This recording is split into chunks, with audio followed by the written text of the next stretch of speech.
thumb up and no viewers. Hillbilly Moonshiners, what's going on? Hey, could you hear me okay? I'm trying something different for my microphone today. I'm trying to use my Bluetooth. Randall Rhino, what's going on?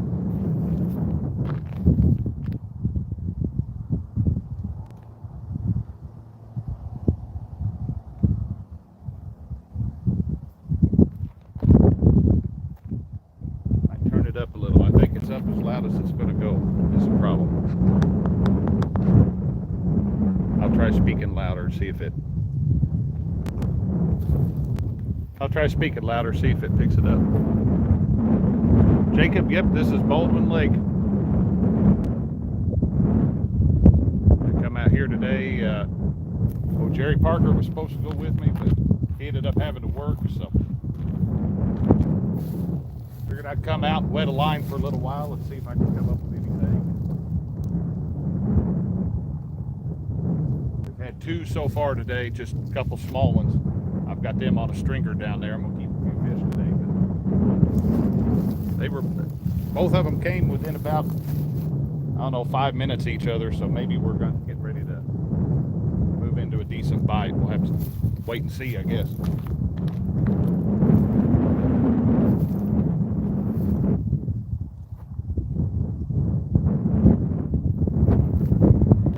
Wind noise, yeah,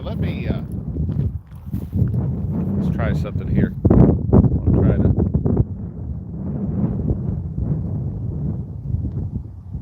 There we go. I'm gonna turn that Bluetooth thing off and see if it,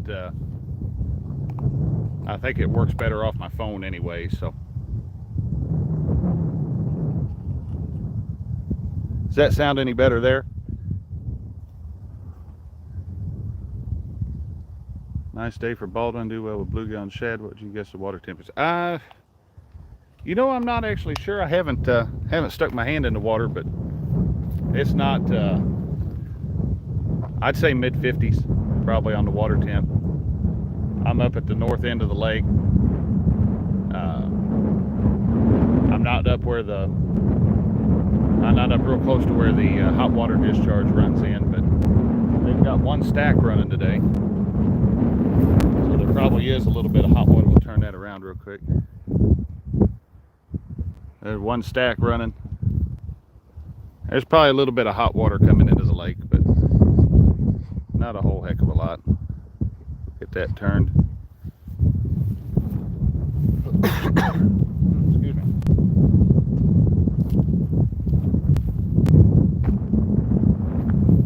Got some fresh caught shad for bait today. Just cutting it up into small pieces. Both fish so far have bit off of of all things, have bit off a tail section, and I don't even try using the tail sections, but it's what they were wanting last weekend, and so far it's what they've wanted today. I picked up two on the same piece of bait in about 5 minutes, something like that. They were just boom boom. Oh.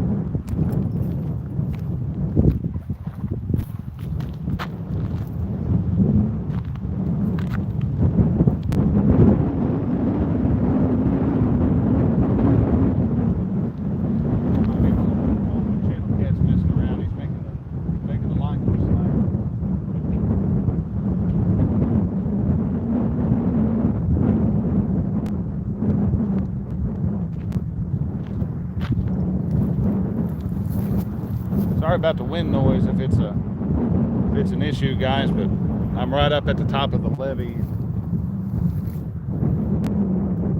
that orangewood getting bit too? Or is that wind?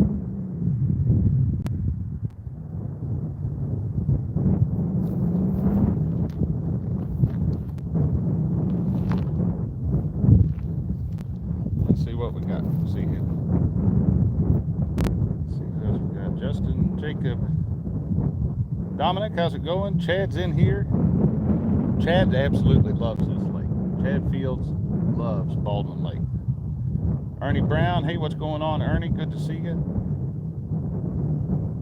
I got my handy dandy tablet out here today, guys, so I can keep an eye on chat. That way I don't have to spend all my time behind the cell phone.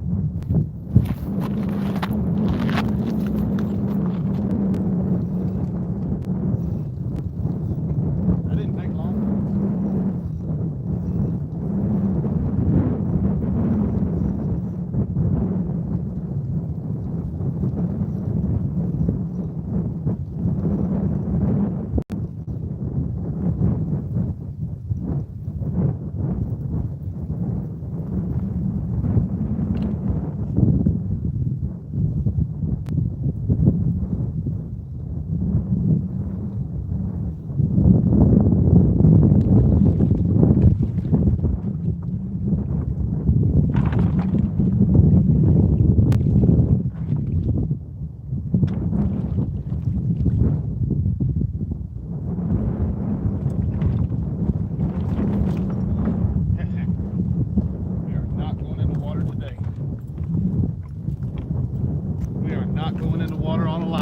Guys, I'll tell you that right now.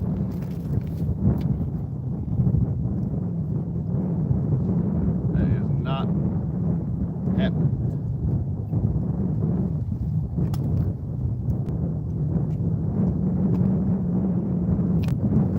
All right. Fish number 1 for the live stream. Fish number 3 for the day. And he's gonna go on the stringer.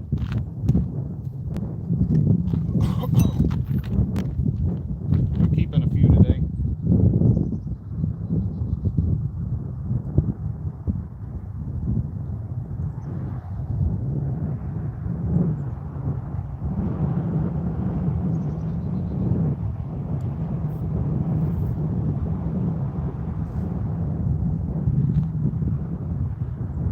I don't do it all that often, but I've been wanting to fry up some fish, so it's a good lake at any to get those.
Back at it.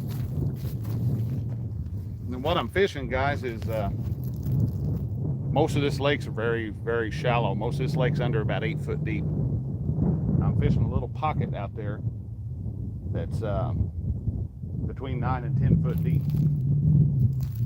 They've all come out of that pocket. They've all been off that right rod. So what we may do here in a bit, we may move about 20 yards downstream, see if we can get both baits down in that hole. But we'll keep an eye on it, see what happens anyway.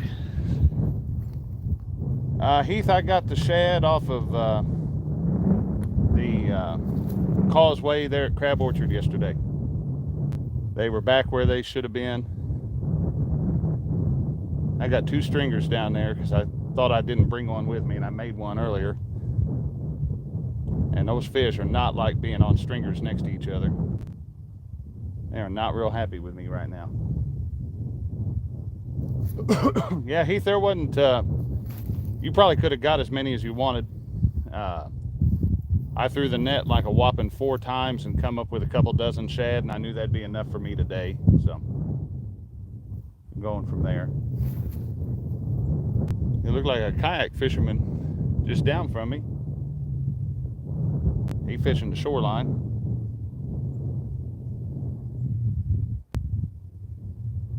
The deer aren't cooperating this season. Go figure. No, I didn't figure 70 degrees during second shotgun season does not make for a... That's a channel. That's one of those little channels messing around. Probably. But yeah, 70 degrees in second shotgun season does not make for a good good shotgun season. Hey there, Jody. How's it going?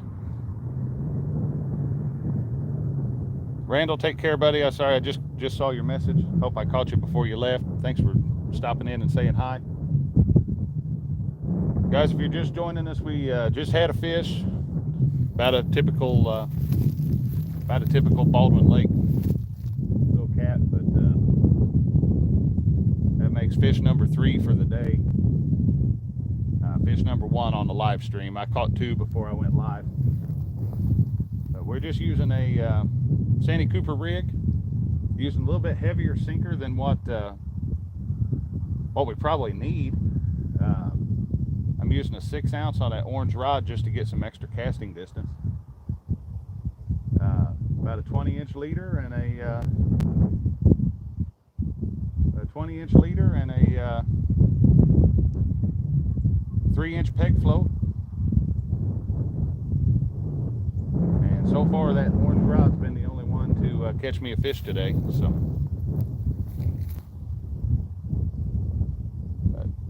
3 fish, and I've been out here about an hour, so I can't complain.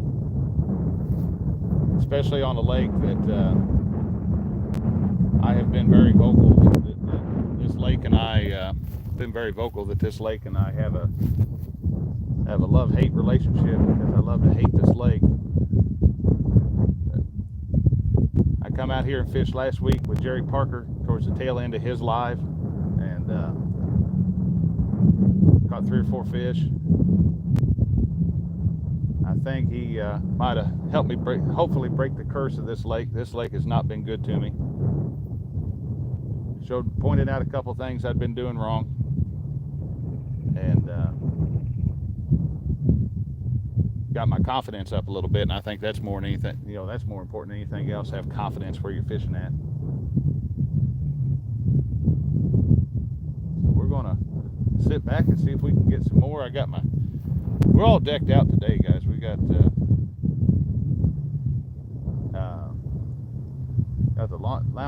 lawn chair out here back next to the tripod.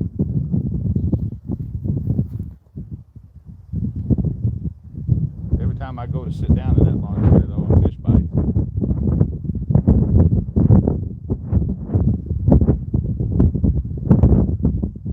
He's sitting there, big fan, never done any good, even John. But yeah, well, that was where I was sitting at, Heath.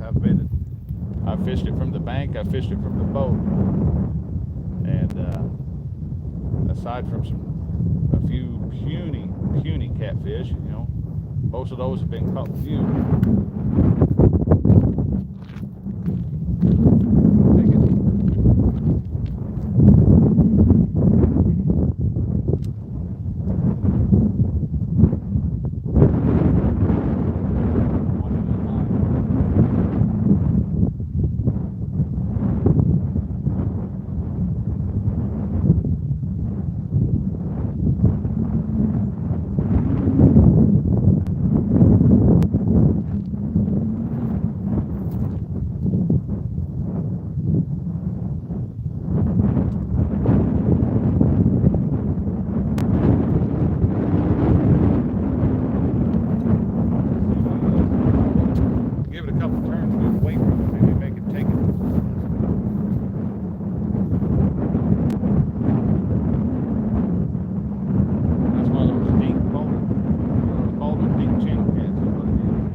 Okay, yeah, that ain't it.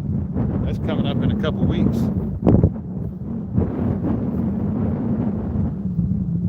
December the 22nd of 19 and 20. I've caught personal bests. Plans are to be out there on the river on the 22nd again. Try to go for 3 feet.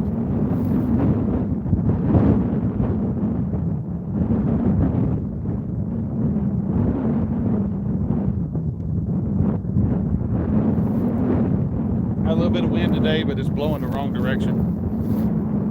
Blowing offshore. I wish it was blowing into shore, blowing that plankton in, but we've had a few days of south winds before this turned back to the north, so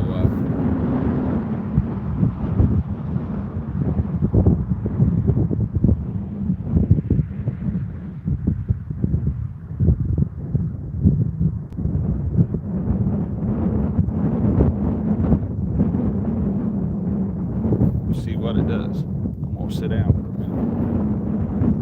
Beat that 50. Yeah, that ain't no kidding. I gotta get past that 50 mark. That last one was so close, I could have shoved a sinker down his mouth and put him over. Hey, Chrissy Brown's in here. Howdy, Chrissy. Hope you're doing good.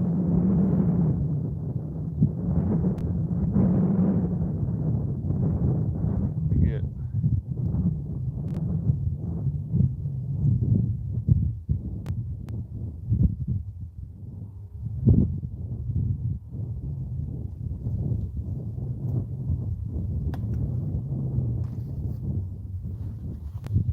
Got a bunch of bait fish up splashing right here along the shore. I've been watching them since I got out here today. So something's chasing them. Ducks moved through a little while ago. Came right through my lines, tangled everything up.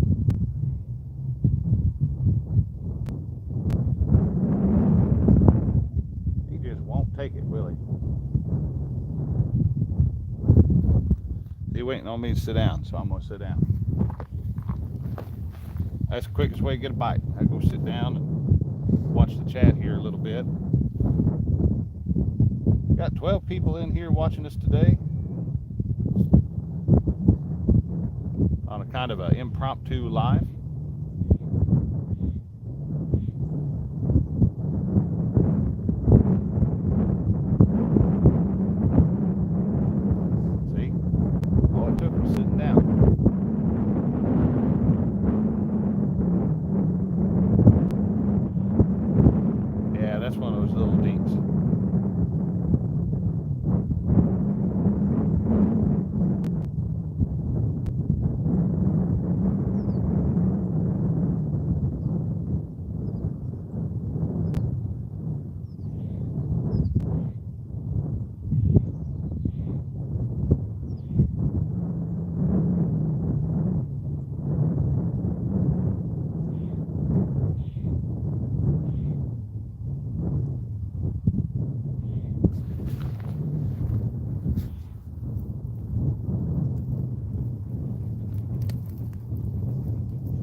Wants it, can't get it. That's what it is.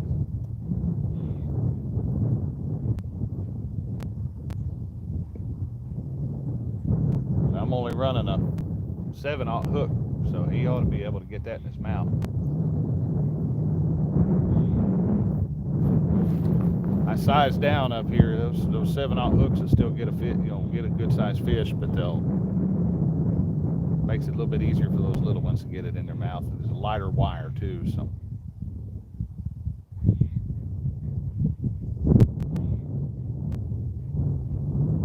We'll give that thing about another minute or two to mess with that. If he don't take it, we'll throw back out there and try to reposition the bait, get it away from him. I'm gonna go sit there and watch him all day. Bill or Bull? Bull Malarkey. I like that name. Bull, we're using fresh cut.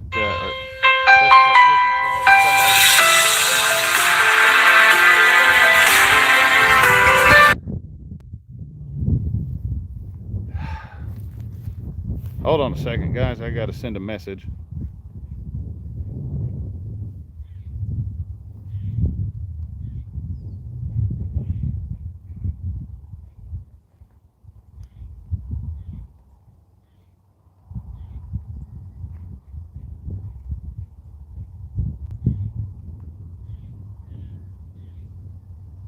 There we go.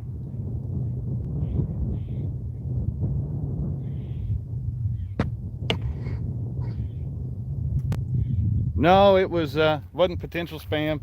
It was my father-in-law was calling, so I sent him a message real quick. Said, "Hey, I'm live. Don't call my phone." I swear I need a second phone just for live streaming that nobody has the number to.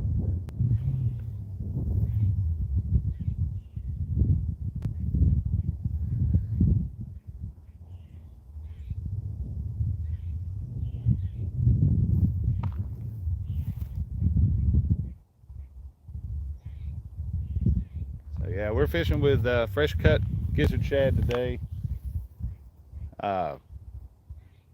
So far, only the tail section. What I've been doing is cutting like the back third of the fish and just cutting his tail fin off. And that one has been the one to hook up 3 out of 3 times. That middle section, we're trying it out now. That dink that's messing with that green rod's messing with a head. So the section of shad I never really used has been the one to catch fish for me up here 2 weekends in a row. So who knows?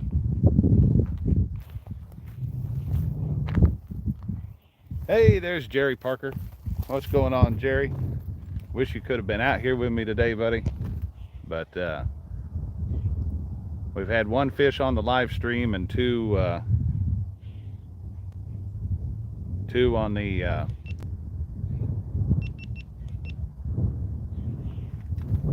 two on the camera beforehand. So we're going to actually turn that camera off for just a second. That camera's about dead, so we'll let it sit and charge while this one's going. I think that dink's had enough time to mess with that fish head, so we're going to move that bait. Let's get us another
felt funny for a second.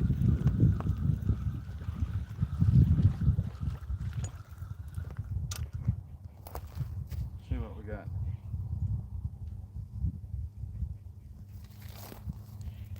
Don't know on that one.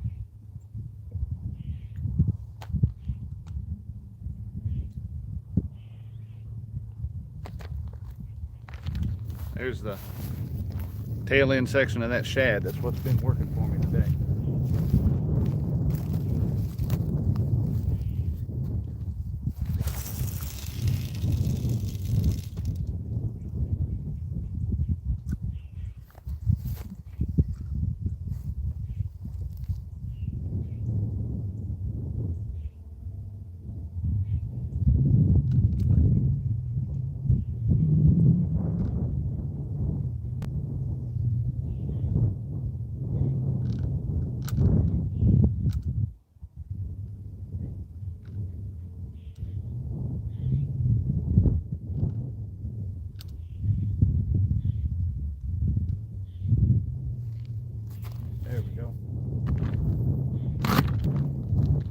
that bit to see what it does.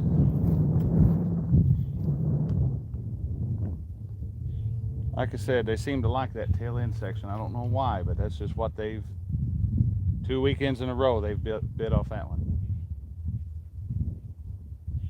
See if we can tighten that line up just a bit more.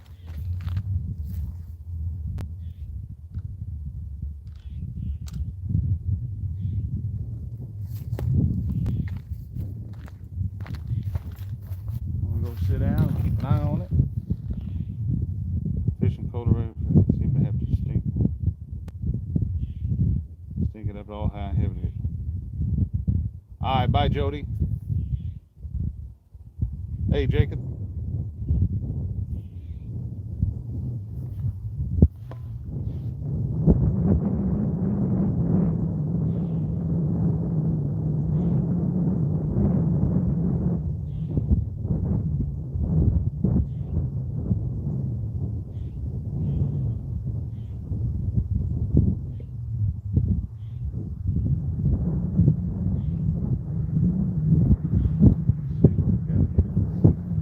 Bella Kirkpatrick, how's it going?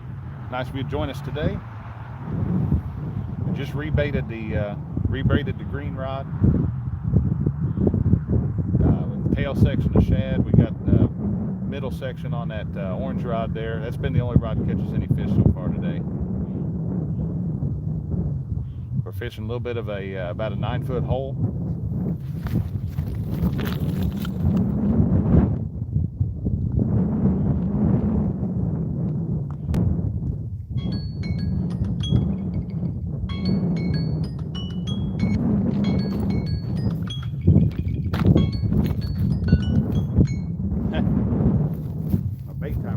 Right about the time that hit, so we restart that thing.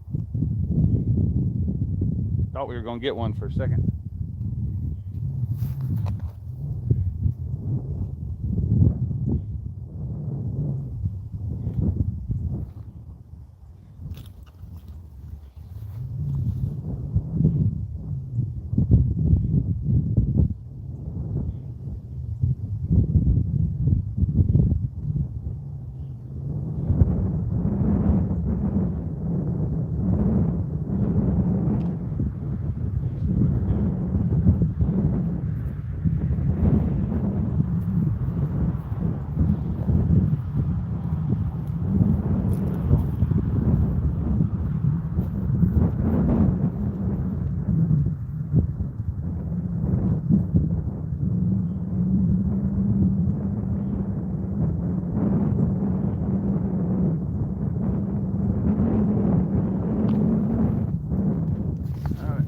Back down and check out the chat here real quick. Get back on there.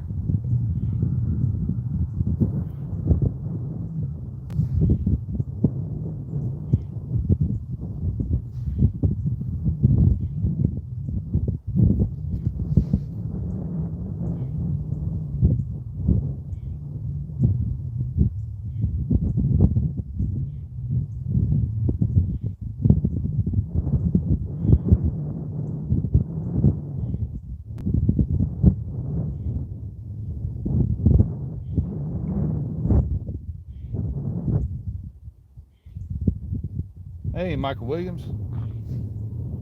Appreciate that. Good to see you in here. Thought we were going to have one a second ago, but it let go. We'll give it a few minutes, see if it'll come back, and if not, we'll check the bait, see if maybe he stripped us. But had one right here at the beginning of the live stream, and got 3 total for the day.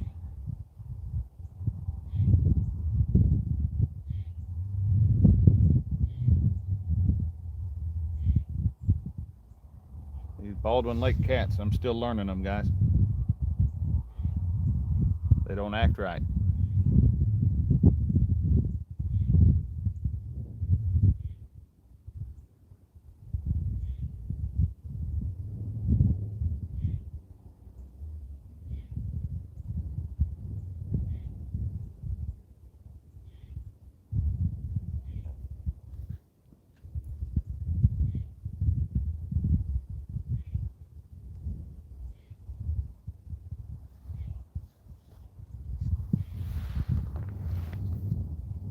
we need to, Parker, I think we need to have a bank tournament up here one day. Or at least a live Baldwin tournament, but everybody be fishing, fishing Baldwin. Live tournament, everybody fishing the same lake. Mess around up here. I think it'd be interesting.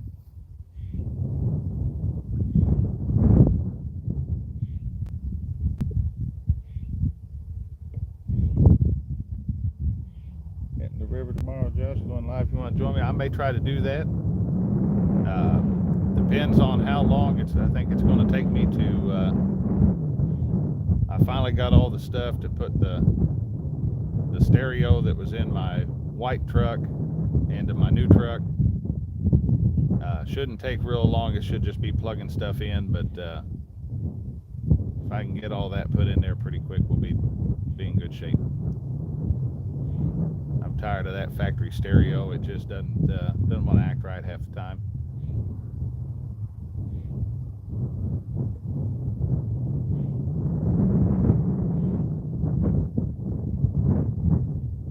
Plus that aftermarket one, when I'm sitting bank fishing someplace, I put a thing on there where I can, it's got a big like 8-inch screen. I can watch movies on that thing.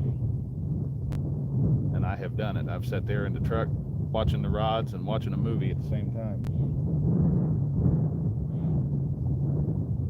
He don't know if he'd be down. There's something challenging about this lake. There's something about learning this lake. But it has not historically been too good to me.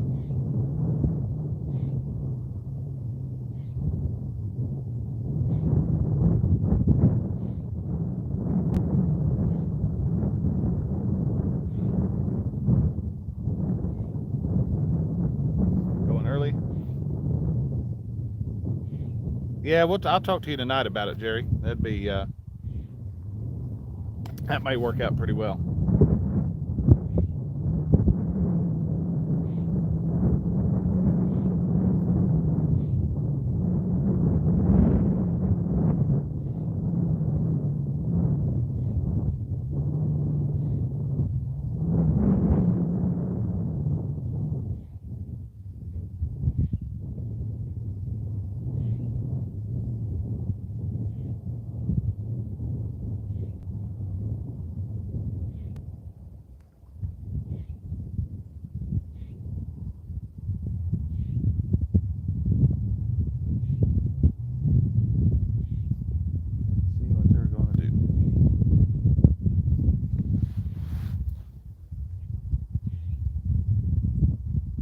Jerry taught me this lake is weird. You'll sit there for a minute and not get any bites, and then when they decide they're going to bite, they go crazy.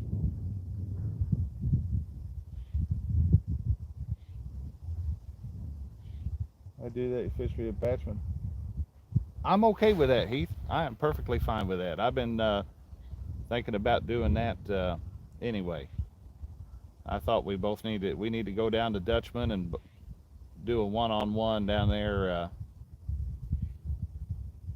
bass fishing that lake. That lake's supposed to be phenomenal bass fishing. We do it in the springtime where I could throw a shaky head and not have fingers going numb.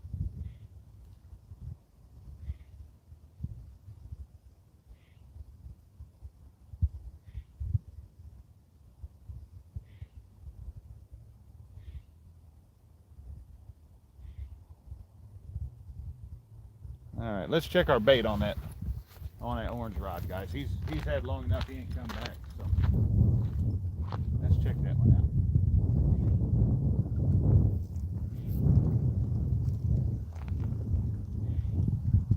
He ain't on there. I'll tell you that.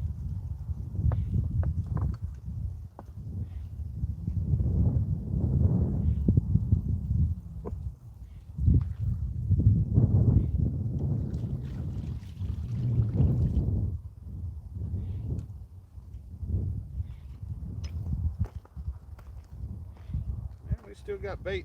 It's washed out though. Let's go ahead and replace it. They don't have any more gut in the gut pocket.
there we go.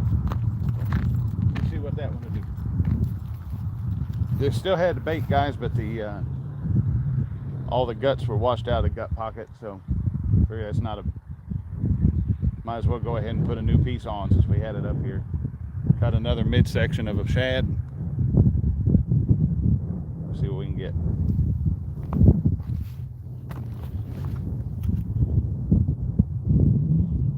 Let's see here.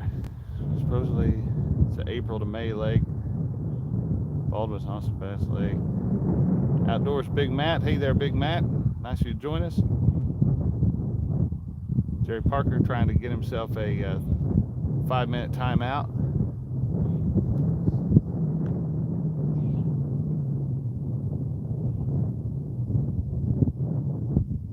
Should be a lot better.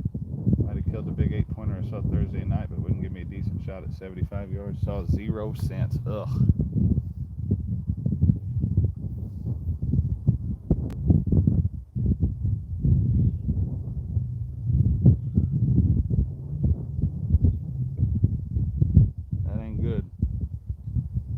That ain't good, Jerry. He's gonna throw a fit.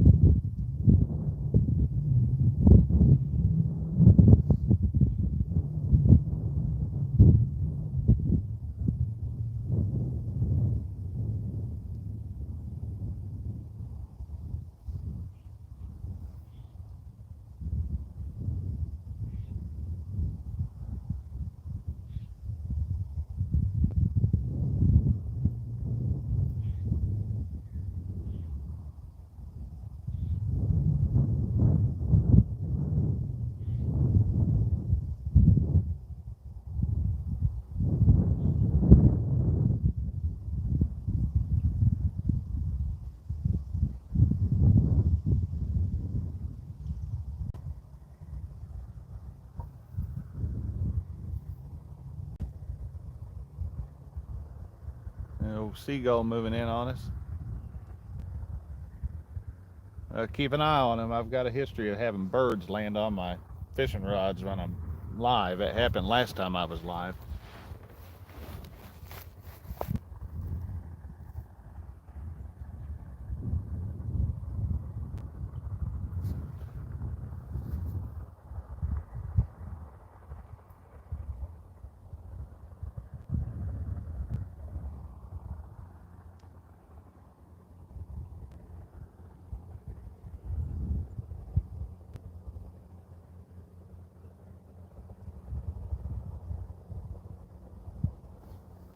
What we got here? Fishing mid-south. I think a better driver than John.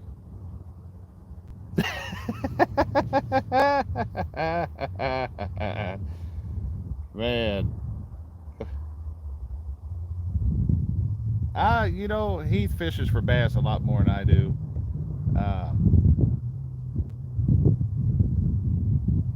My problem is I go to do it, I can't cast and wind like I used to. Too many years of doing dumb stuff took its toll, and I have fingers start going numb. I'm good for about 2 or 3 hours, and then I start numbing up. So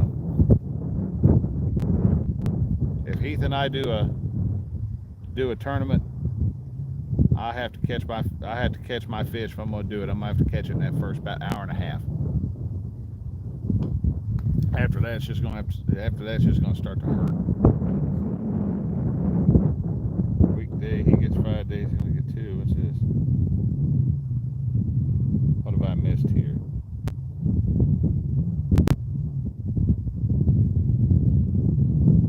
That's my back in a tree stand.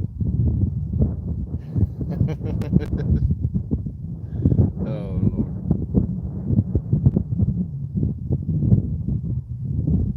Well, Mid-South, I was trying out my earbuds earlier, my Jabras, but they weren't. I've got to get them figured out. Everybody said they were a little bit low on the volume, so figure out what's going on with them. They might be tangled up or something. Need a good cleaning, or they might just be junk, considering they were quote unquote refurbished, so might not be no good.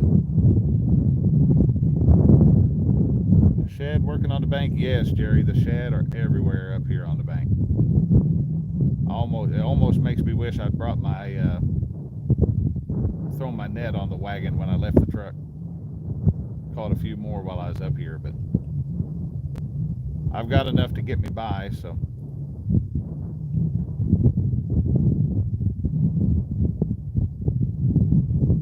Everybody and their brother yesterday were standing on that causeway at Crab Orchard. I had to carve me out a little spot to even be able to throw my net. Most of them weren't real happy that I was throwing a net, even though I was far away from everybody. That's about how it goes, especially there.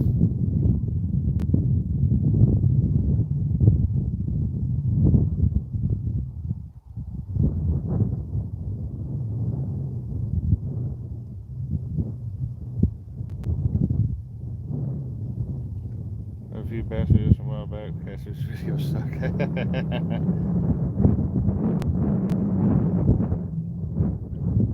Oh, Heath, you and Mid-South get along real well.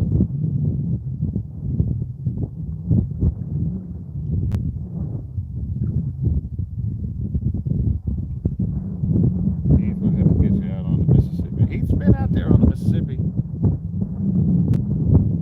I think his personal best blue cat come from out there. He caught back-to-back 20s one day when we were out there. It was Super Bowl Sunday of like 2020 or 19 or something like that.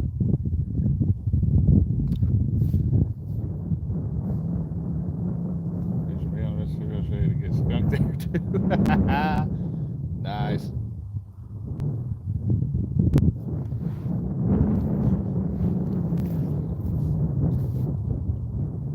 Yeah, these shad are busting everywhere up here right along the shore. I'm surprised the guy on the kayak hasn't. It looks like he's jigging for crappie. I'm surprised he ain't come up with more.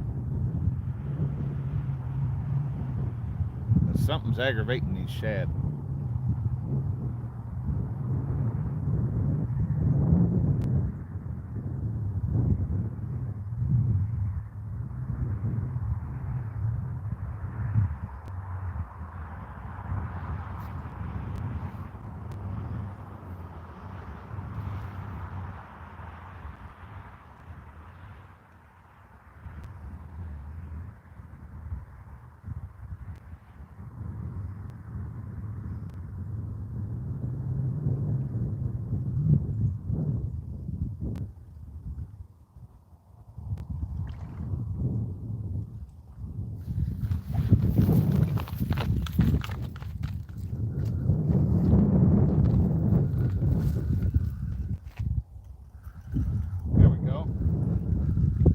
Tail section.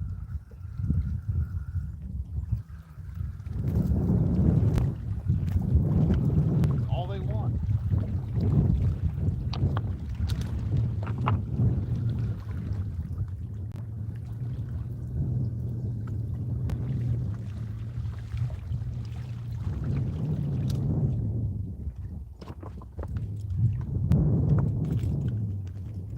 Is all they're wanting today. Tail sections. Give me back my hook.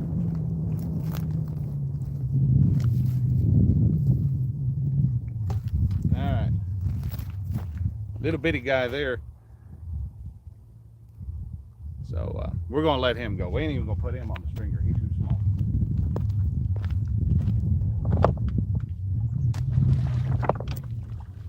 They ate that tail section of that shed.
That's 2 for the live. That's,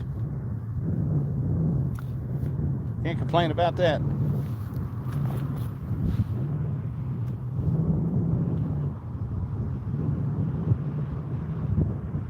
Oh, that's right. That's right. Front of Metropolis Casino caught a 25. That's right. Get back to fishing too soon as the whitetails officially skunked me. Mid-South says, dude, go fishing and carry a deer rifle, you get double skunked. That's true.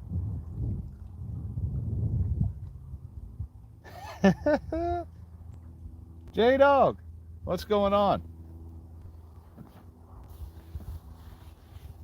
J-Dog has an awesome video from a few weeks ago where he netted a 70 plus pound blue cat that his wife caught.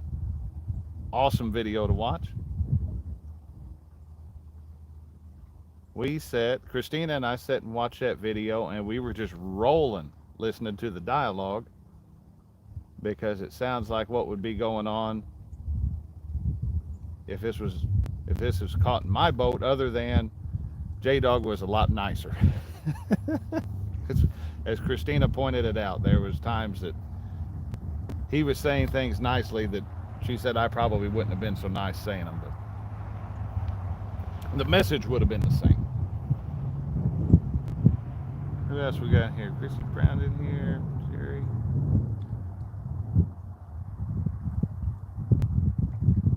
Did a seminar at Bass Pro in their tank and got skunked. Well, called it a seminar. The cops call it trespassing. Oh, Lord. That's awesome, Mid-South. Time to watch a real catfish, but J-Dog, you at the wrong channel then, man. But I'm glad you're here. I've got to get back out on the river. I haven't hit the river since my pitiful performance during the Palmetto Cats monster hunt.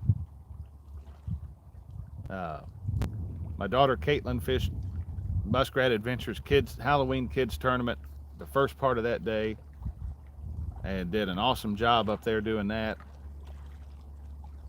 We come back and we had an hour break between it, and in that hour the weather changed and Caitlin left the boat and my good luck charm was gone, and that's all it took. I caught a whopping 2 fish,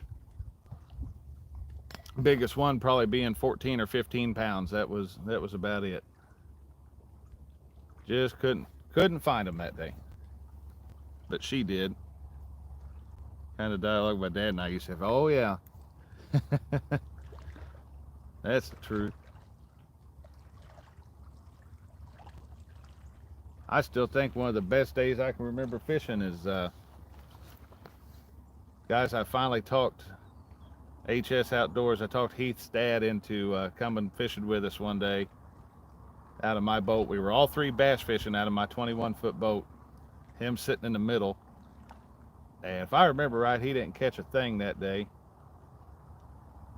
But he ripped on Heath and he ripped on me all day, and I think he had a good time, whether he'd admit it or not. But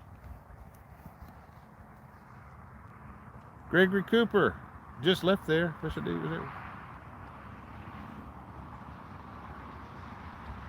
Greg, where were you up on the levee?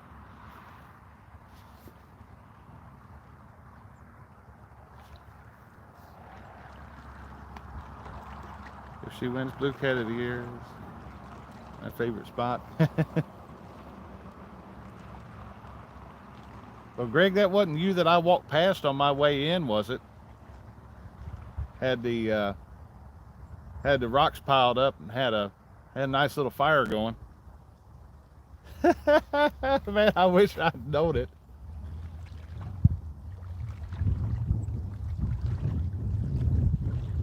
I'm still set up where I was, just down that 50, 60 yards from where you guys were. It just caught fish number 4.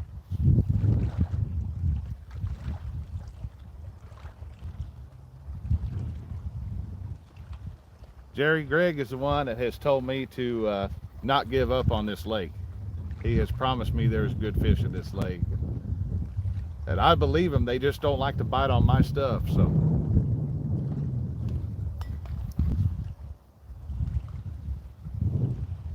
Oh, it's your cousin. Okay, okay.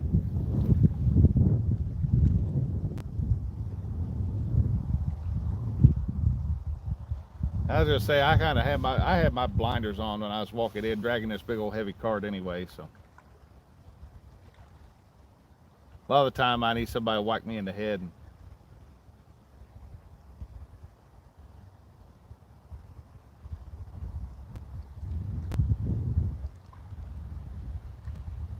looks like the green rod might be getting a little bit of attention now, but I found a little bitty bluegill in the bait cooler. I guess he made his way into the net yesterday.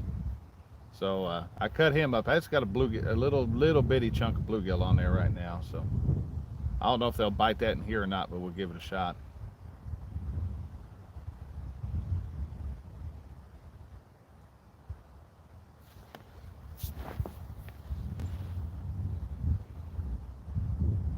She can't win. She has to constantly catch two fish on camera a year. Where's the J-Dog pole? Grab my cast net. I do, but it's in the truck. I didn't bring it down here with me. I went and caught some shad yesterday and put them on ice, and tons of video of her catching fish on there. Yeah, I'm not sure how all of it. I'm not sure how all of it works. Some of the Golden Whisker Awards are you have to consistently put out content, and others they don't have to be. I know like the Youth Angler of the Year. The Youth Angler of the Year doesn't necessarily have to have their own channel. They just have to have been seen. So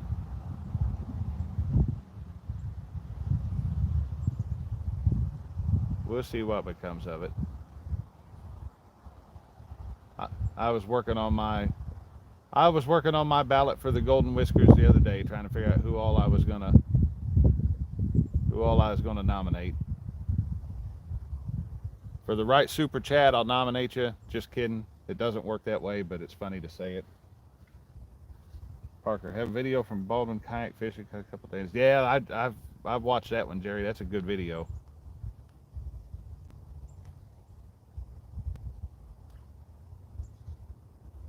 Log off. I'll show you pictures.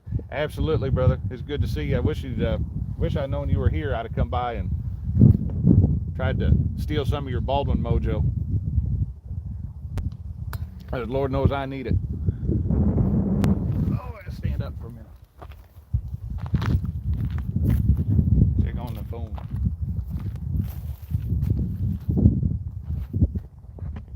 Whoop, right in the way.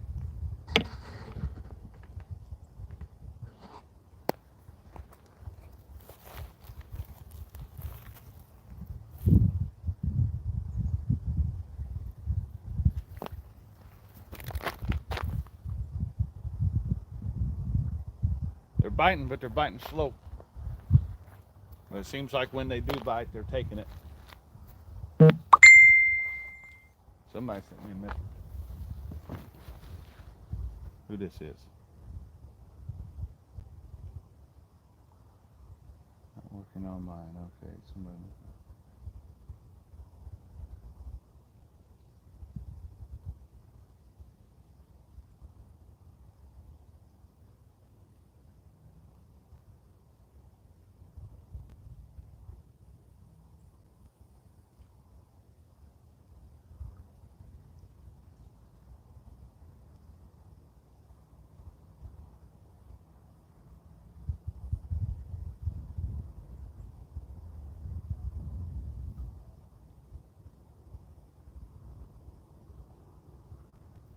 Let's see here. I don't know what is this?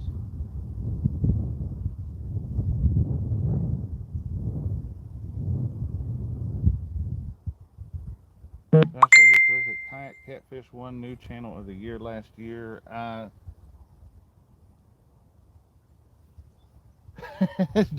J-Dog. But you guys are going to get me banned from the Golden. Kevin's going to ban me for voting in the Golden Whiskers. somebody's going to take that. Let's see here. I think we'll spend a lot more time bluegilling in 2022. Yeah, I think I want to. I enjoy it.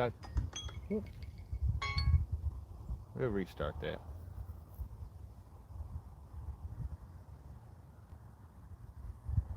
Don't really know why I'm using a timer today because I'm not really moving around, but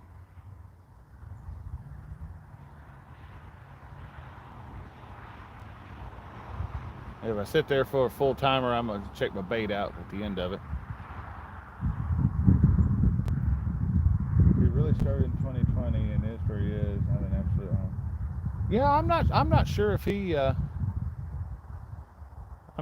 he started then or not. I know that it don't take much for sometimes the magic just happens and and channels will explode. I mean, you look at Hagen Grubbs, his channel absolutely exploded from late 2019 to early 2020. I mean, his channel just exploded. There's another one south of me a little bit. That channel exploded and went from having next to none to having like 25,000 subscribers in nothing flat. But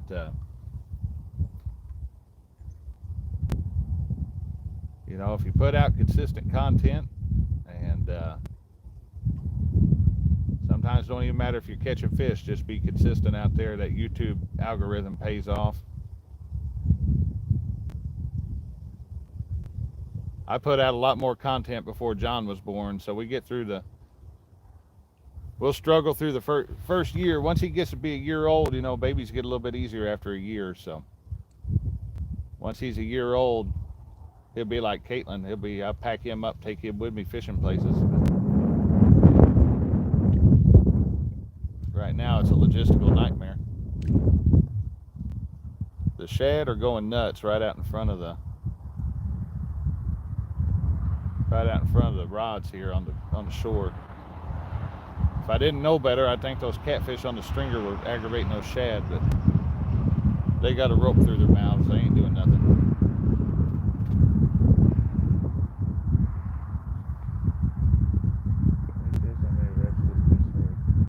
Oh, okay. Kayak catfish in 2015. That's still good. I mean, even at 2015, that's still good, really good growth.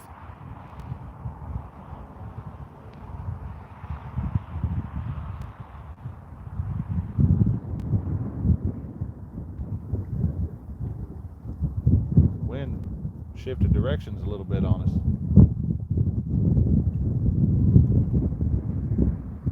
And it picked up.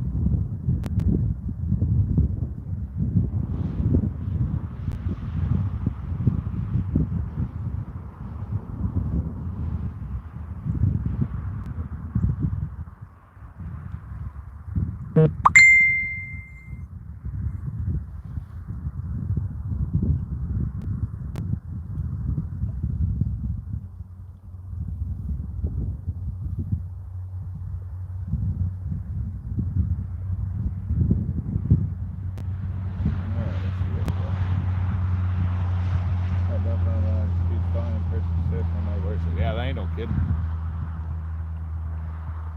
You know what? I've said it before, guys. I'll repeat myself on it too. There are none of us that are competitors. I mean, none of our channels are competition. We're not ABC and NBC and CBS and drawing from the same market. We all, I mean, all the channels support, all of us that support each other and share each other's videos out and everything. That is how we all grow, and that is the best. That's the best growth. That's organic growth too. That stuff's, those subscribers stay.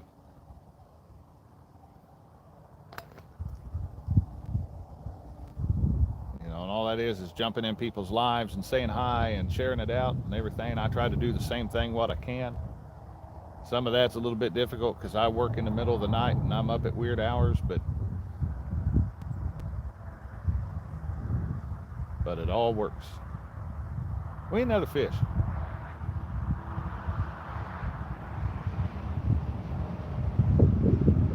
YouTube needs to make it where, as if you're on a computer, you can put a poll in your chat now. YouTube needs to make that where you can do that in the, if you're through the app.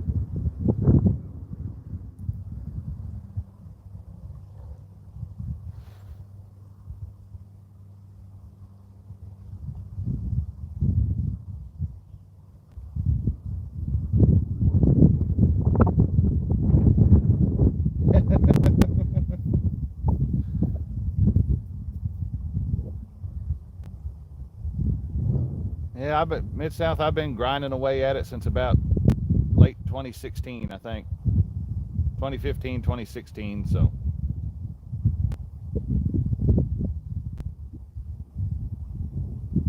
Took a little bit to get a footing, get my bearing on it. And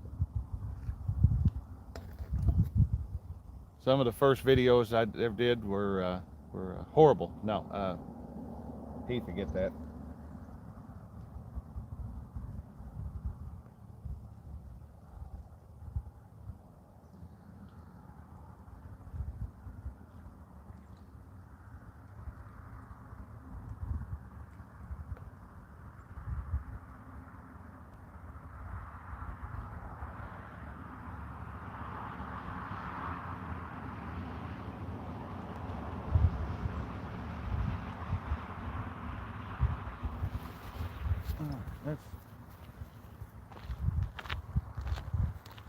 We'll reposition the orange one. It's not had any action.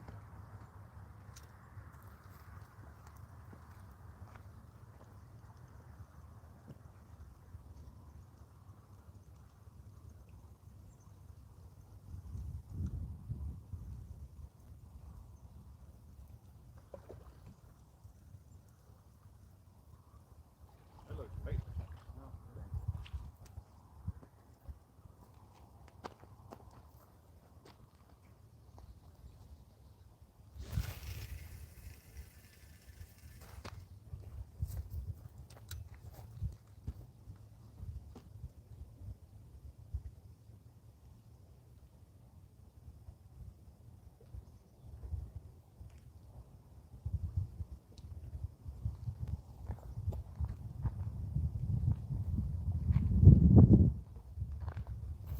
All right, let's see what that does.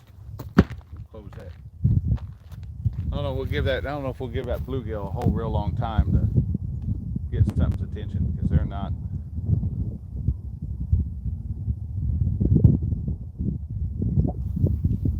They're being picky about the bait today.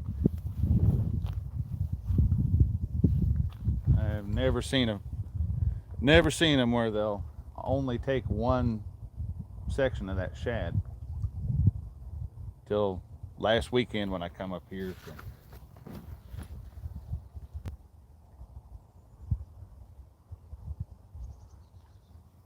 Who's in here? Brian B? Oh, Brian B is where he had more subs. Yep. Hey, Brian B will go up. Heath caught my Elvis quote. Still owes me rematch at Culprit versus Cinco. Yeah, man, I tell you what, that video, just the title of that video made so many people mad. Because I think they thought that I was dissing on Culprit, and I really wasn't. It was a one-on-one thing with me and Heath in that video. 2 different presentations, 2 different types of worms, and but man, the comments on that video, you get people getting mad about take it up for Culprit, and I said that's not. I don't have anything against Culprit worms. They're some of my favorite plastic worms, but yes, I wish I could. We're going to pin message. People need to lighten up. That's the truth. People who put out cat videos have 1 million subscribers. Go figure. People weird. That's the truth. Hey,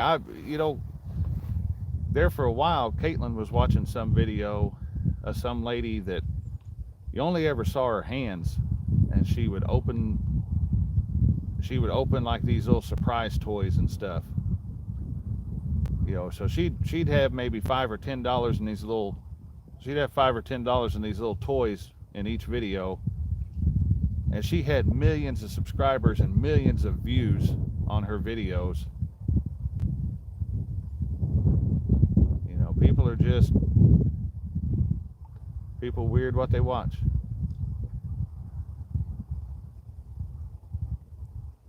I moved that orange rod, guys. I threw it a little bit further down, and if we pick up a fish from down there, we might move 20 or 30 yards. We might move down towards that trash can and reposition everything here in a minute. Just try to follow the fish, see if we can find them.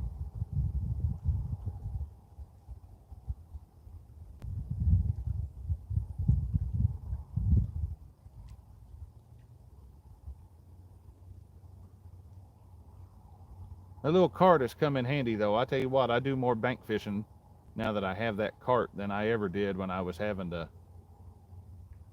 try to figure out how to beat rod holders into a rocky soil and everything else.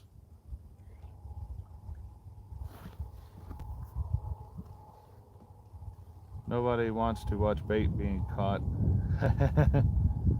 People get real territorial about their baits. Watch Bill dance all the time. Yeah, Bill Dance, a cat fisherman now.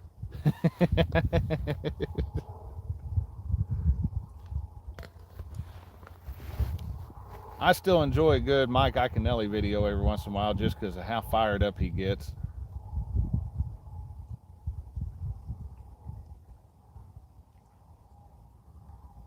I'm hit or miss on some of the new blood anglers. Some of that just don't appeal to me, getting older or something. But the Guggen Squad, I can't. I know a lot of y'all like them. I can't stand to watch the Guggen Squad. I don't care for them. But nothing against them. They just don't. They don't appeal to me. But that's why there's millions of channels on YouTube and people to watch, and I am still wanting to catch a smallmouth. Jerry Parker has promised put me and Heath on a smallmouth sometime next spring, so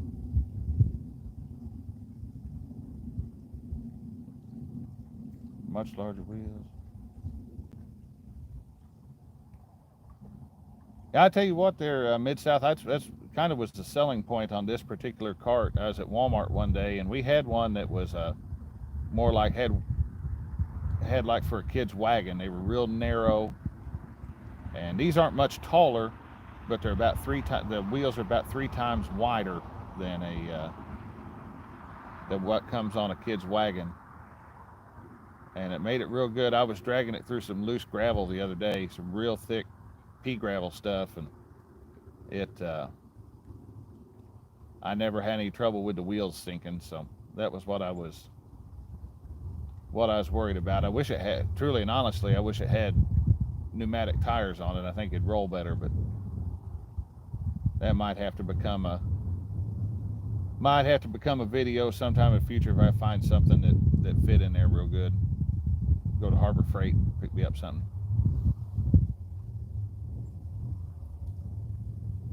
Cart weighs twice as much and the wheels are half as wide, and you're burning them up. Heath's now quoting Days of Thunder.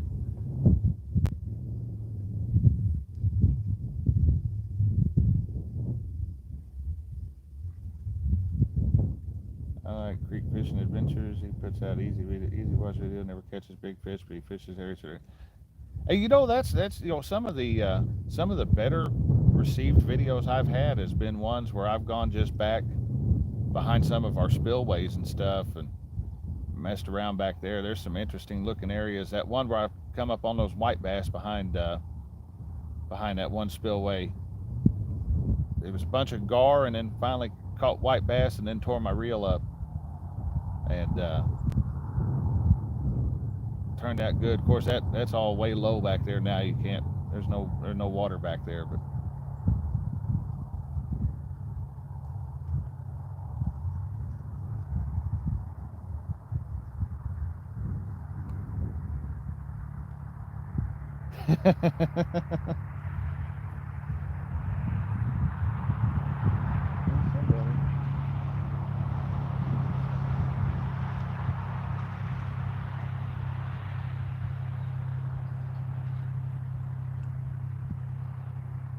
Oh, green rod, orange rod. Orange rod slack.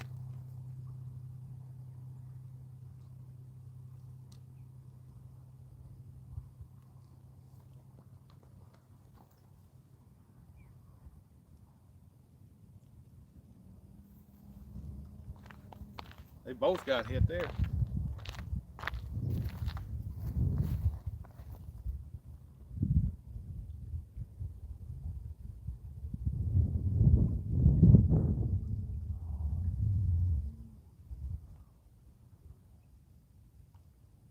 The green rod kind of bounced, and then the orange rod took off and went slack. That sounded like a dink channel cat.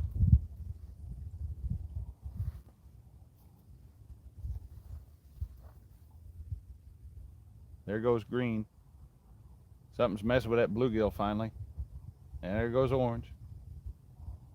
It might get interesting here for a second.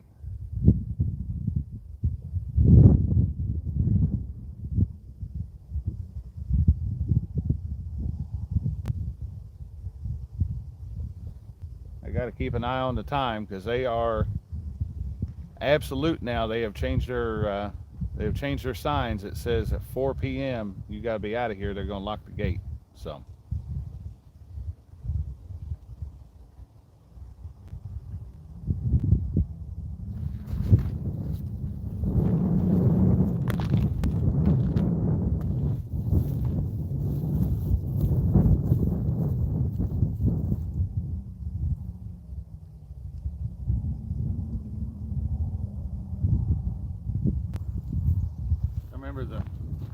Remember the first time I ever fished this lake.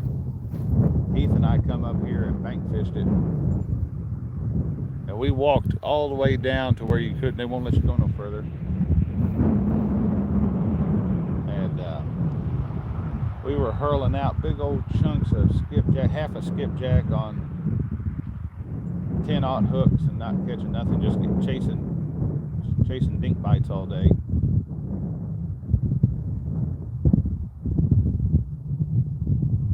Like it or not, that gave me my first impression of this lake. And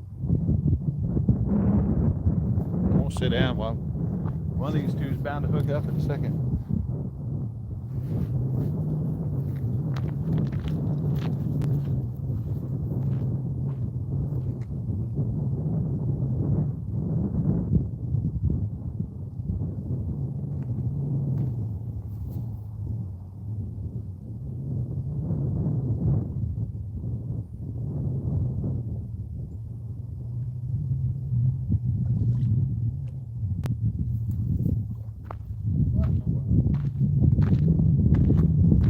Cats are down there fighting each other.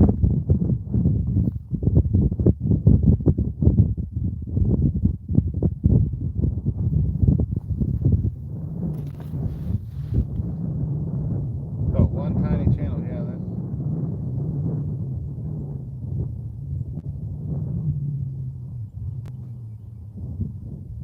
Alright guys, I can't put a poll, but those of you who are watching, both rods are getting bit. Which one's going to go down first, orange or green? What's our bet? Might not have much time to get your vote in on that because they're both getting messed with.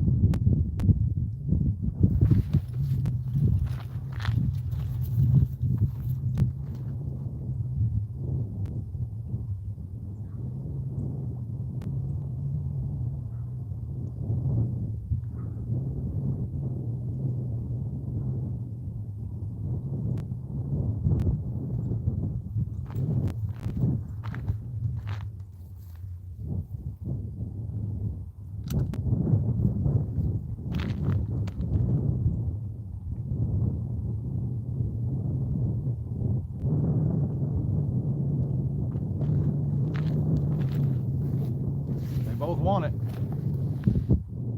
Orange, it is shotgun season. All right.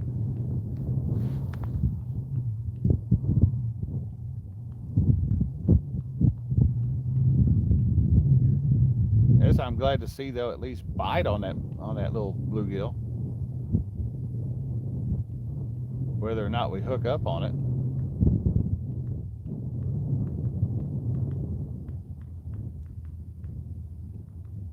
There's a woodpecker over there going nuts.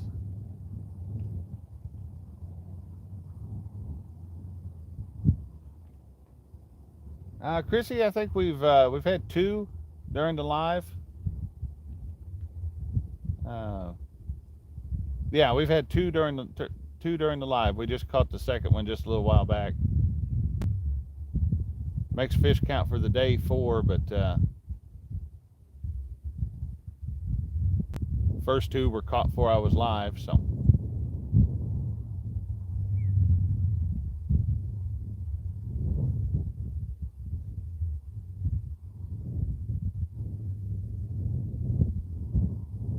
Big John says a green one.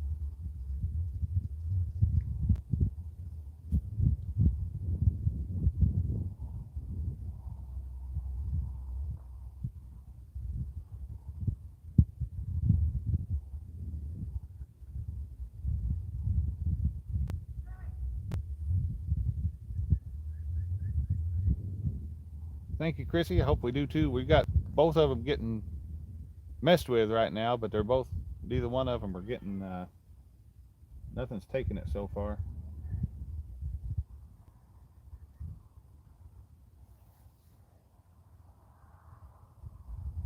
Just taps.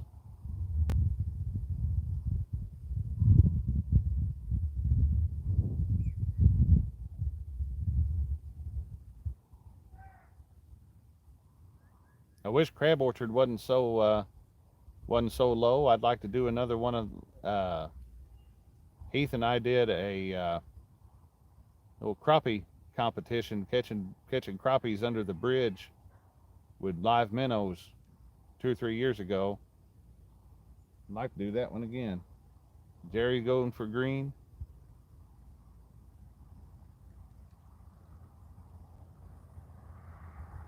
That's kind of where I'm leaning. It's getting more action, but that orange has been hit harder, so.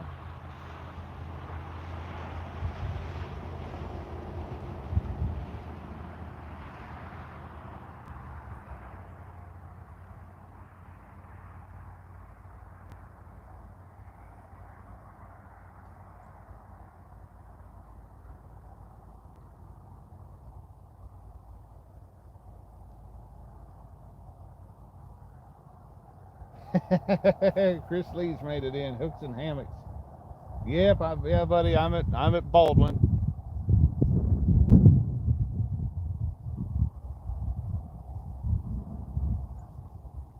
I wanted to see if last week when I invaded Jerry Parker's live, I wanted to see if it was a fluke or whether I catch a fish out here. So we're watching that green rod go nuts. It still ain't hooking up. I got a section of bluegill on it.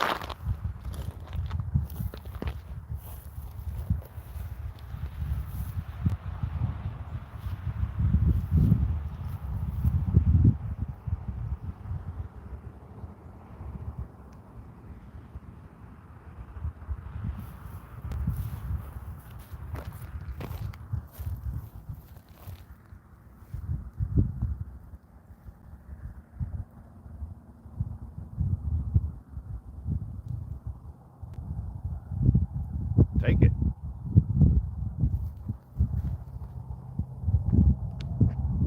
We on the Ohio with Greenwell. I saw Mike was live. I was going to jump in there earlier. How's things going out there?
He's moving it. He's taking it up that way.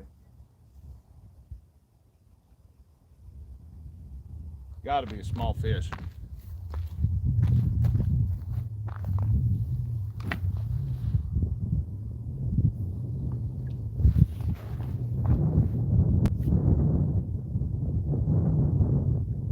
Oh, Chris, you ought to be on cloud 9 then.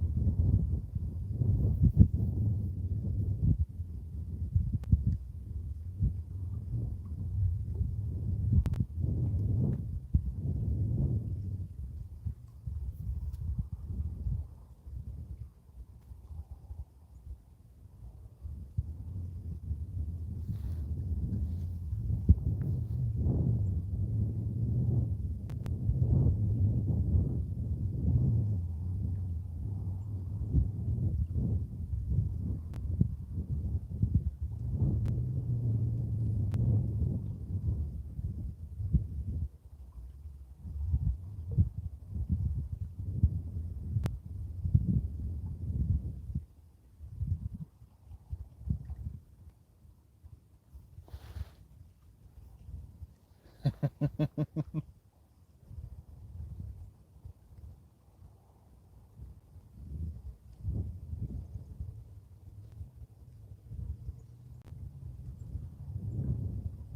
in the world?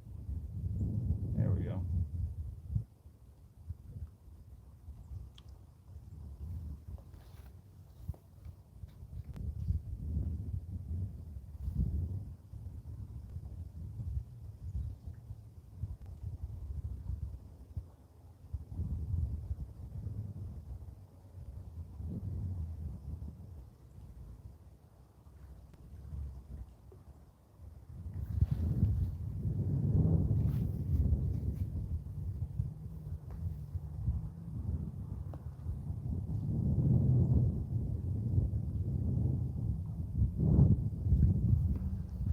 Hmm.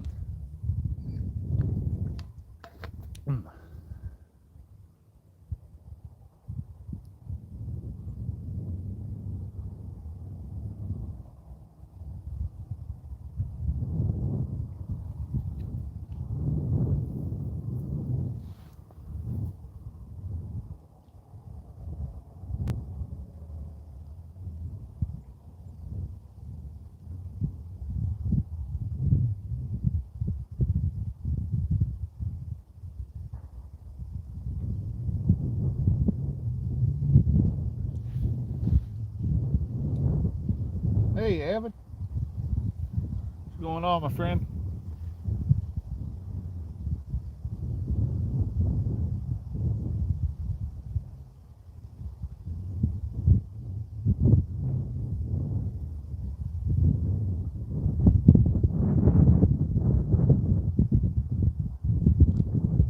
I began to think both of them give up.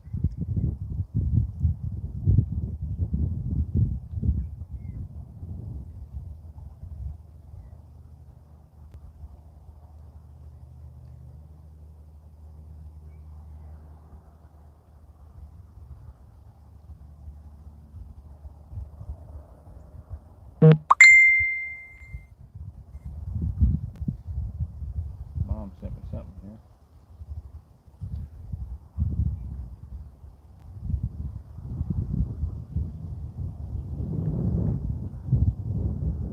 All right, I'm gonna cut 2 new pieces of shad and we're gonna remake.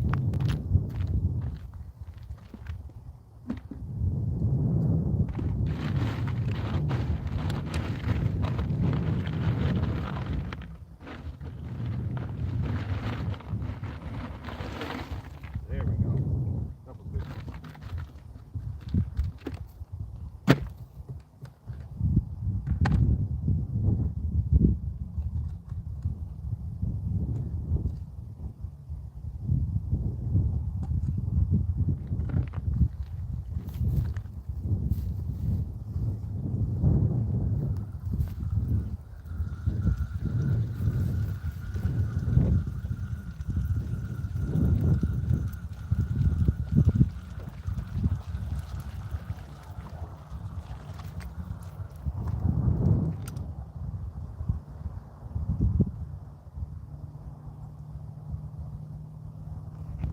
Yeah, he ate part of it. That had to be a deep.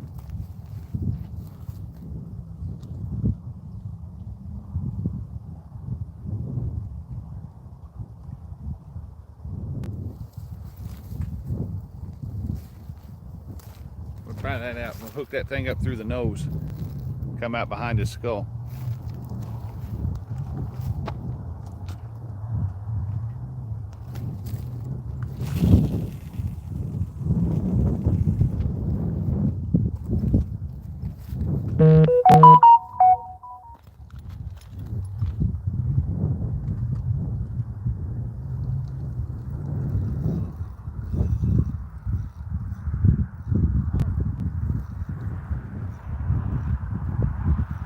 Might be hooked.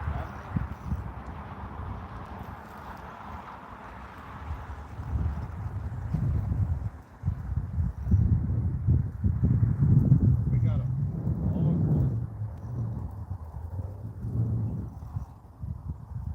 Nope, we got fish.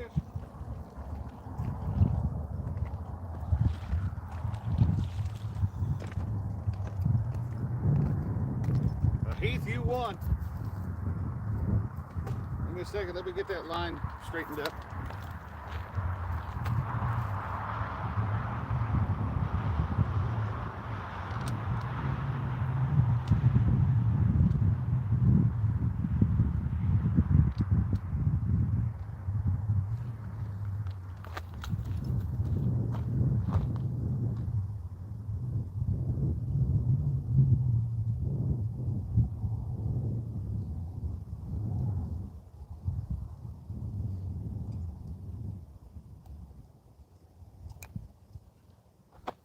Huh. I didn't even know he was on there, guys. Another little bitty dink cat. That explains why the orange rod wasn't moving anymore.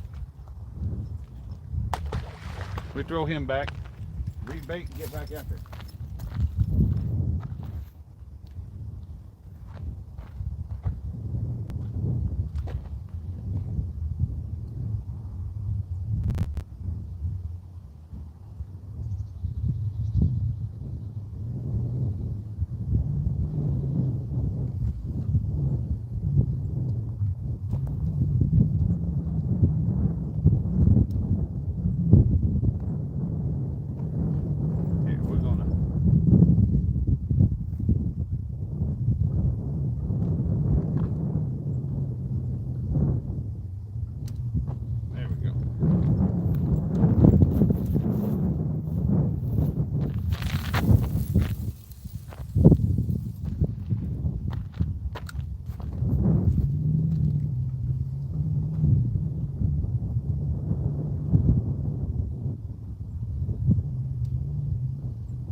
I'm going to ask a dumb question here. Hopefully Jerry Parker's still in the line. But yep, Avid, I'm at Baldwin. Heath was right about the orange. Jerry, I got a crazy question for you. I threw that green rod's only got 3 ounces of weight. The orange rod has 6. I threw that 3-ounce no roll straight out. By the time it comes to rest, it's 10 yards or so further off, towards the west than where it started. Is there when they're running that plant, does it form some kind of a current in here, Jerry? Because it would act like it acted like it swept that thing downstream. I know that that hot water comes out just east of me there, about a mile or so. Does it make a current run down through that lake?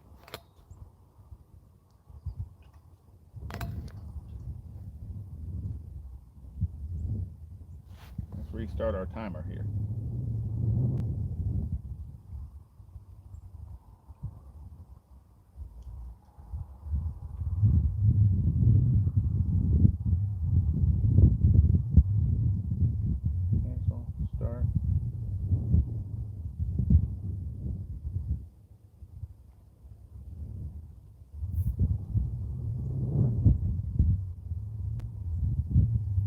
Jerry's still in here or not. We're going to assume that it makes a current because that thing washed down like just like it would if there was current on a river.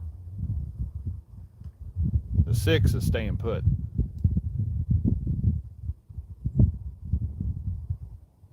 And I only put the 6 on to get a little bit extra distance with my cast.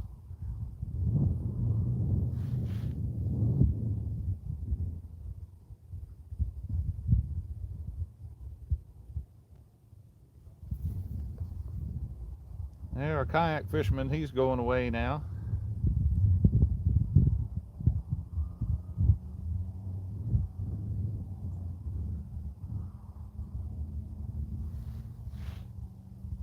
Hey there, Lisa. Thanks for joining us today. We just had a surprise fish about 2 or 3 minutes ago, maybe 5 at this point. I went to reel in to check the baits, and the orange rod had evidently hooked up, and the fish was just laying down there at the bottom.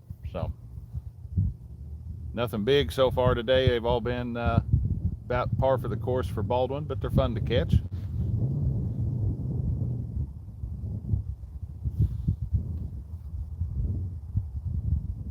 I saw the rod bump 2 or 3 times, but I never it never acted like there was a fish on it. He literally just got himself hooked and laid there.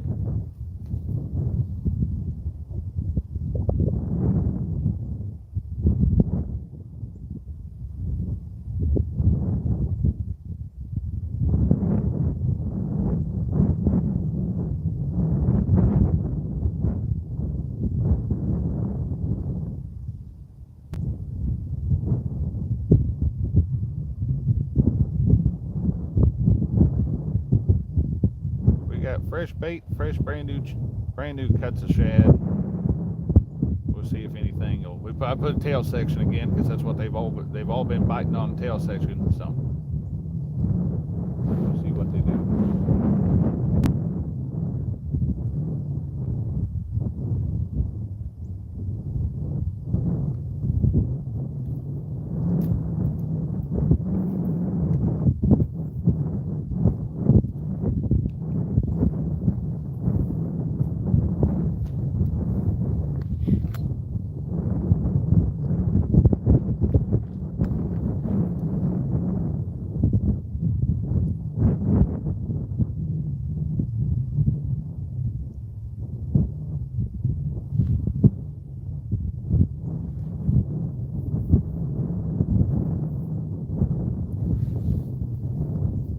Some more water in the river. It's starting to sound like a Hank Jr. song, but the Mississippi River is going dry. I think Chester gauge is at like 5 feet and looking to drop to 2 by the middle of the month.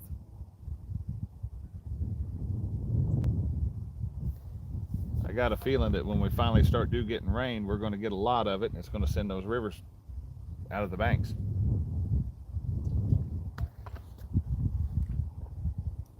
Well, thank you, Lisa. Yeah, it's not a bad spot, and it's fairly easy to get to up here. They've got the whole north end of the lake rip-wrapped, and there's pretty much a trail set back. They keep it all mowed down. They keep it's easy to walk back here. So I got out here today. There was 3 or 4 bank fishermen between me and the corner of the lake there, and they've all gone. I think there's still there's still 2 or 3 up behind me, and a couple boats up there. They're all up there in that hot water discharge.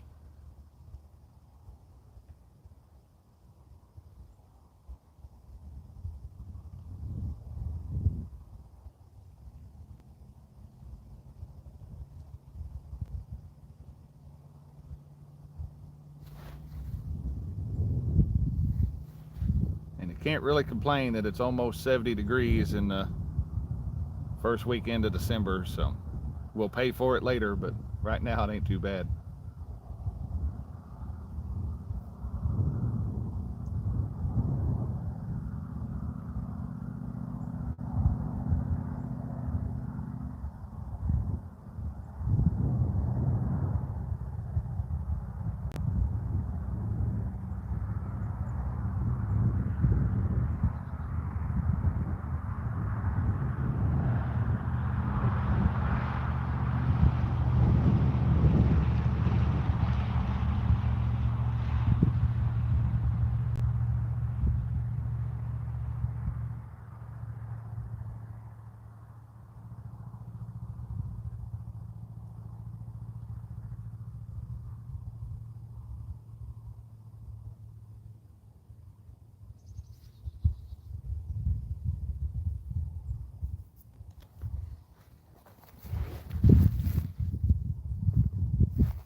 We'll say this: that orange line is a whole lot easier to see than that green mono.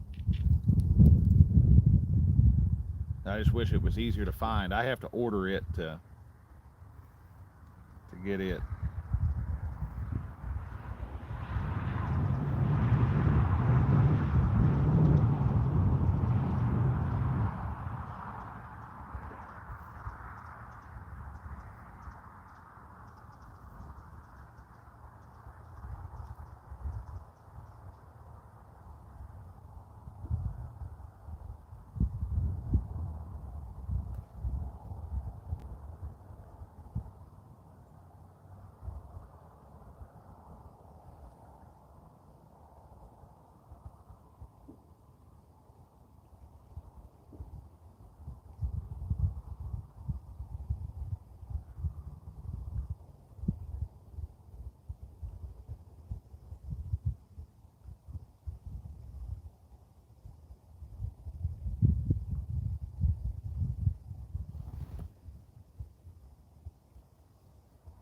Got another big old flock of ducks getting ready to come up through here again.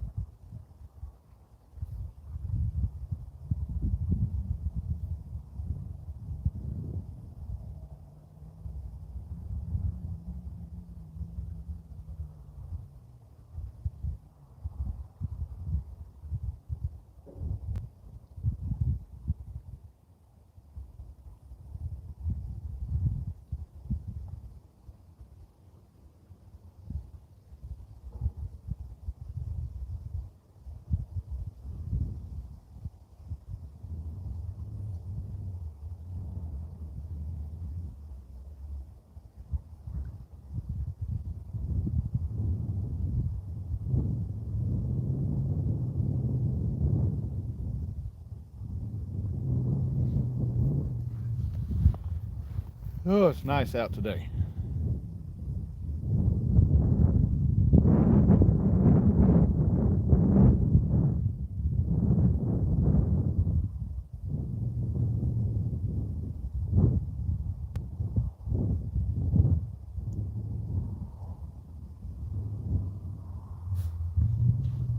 See what we got.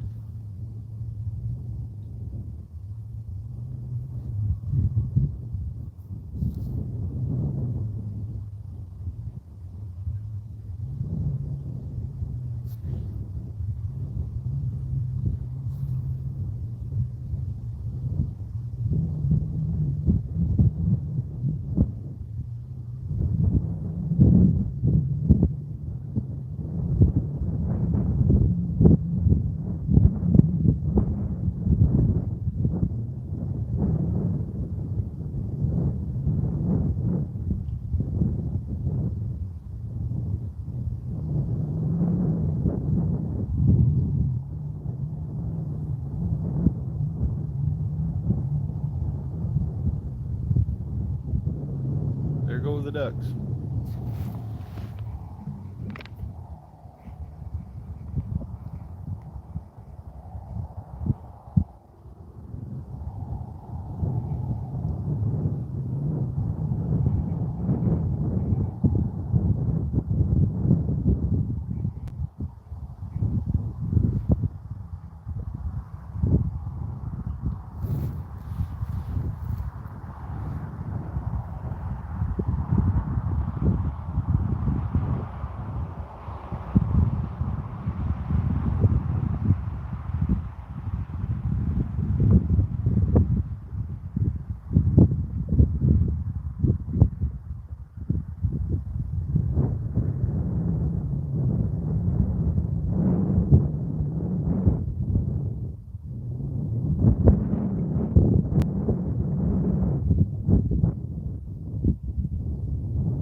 I couldn't see both my stringers anymore. I could only see one. I thought one of them had swam off.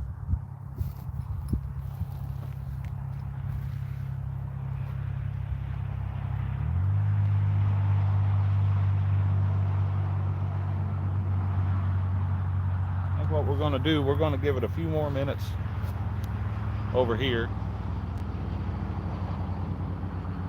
And if we don't just miraculously start tearing them up, we're going to move about 50 yards down. That ought to put us right in the middle of that hole. And we'll pitch everything out in that hole, and we'll run it till we for the rest of the life. Need a fish basket? Yeah, you know, I've got one, but I didn't bring it with me. It was kind of an afterthought that I was gonna keep any fish at all.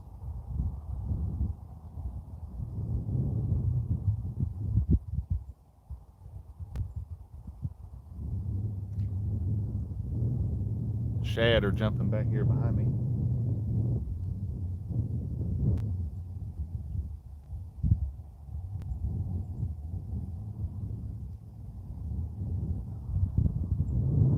He'd string it out, yeah. I remember you got freaked out by one once.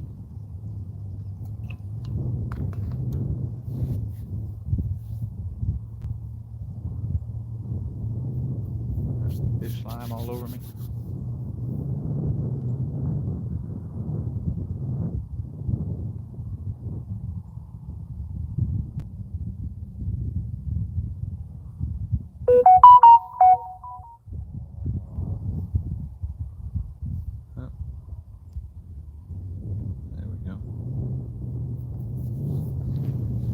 Somebody sent me a message. See what it says.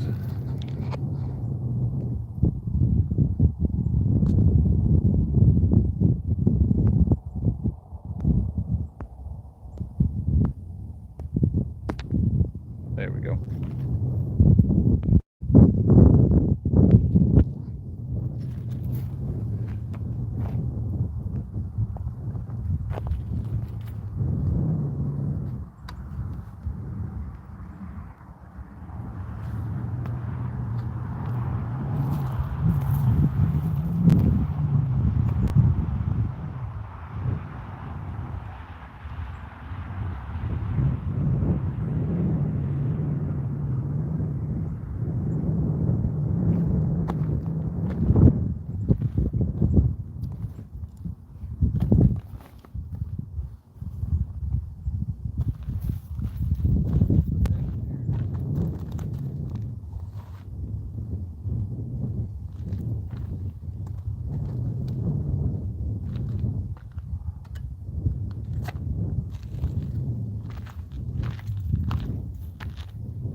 Yeah, our bite right here is definitely slowed down, but we're getting into that.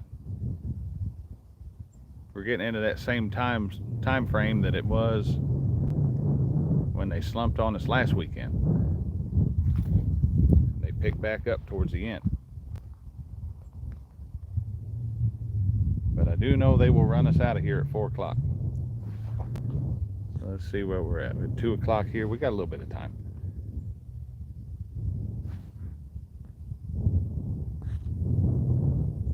Let's see what here. I'm off to the tree stand to get blown away. All right, Heath, shoot one today. If you don't shoot one today, then tomorrow you got to shoot whatever moves.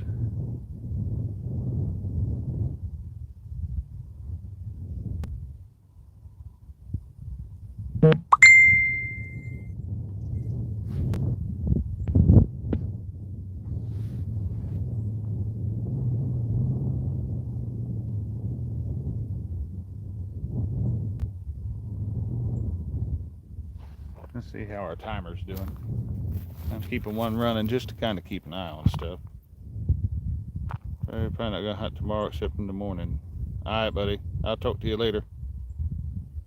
We're about 15 minutes into the, 18 minutes, I guess, into this timer. So we'll let it run down a little bit more.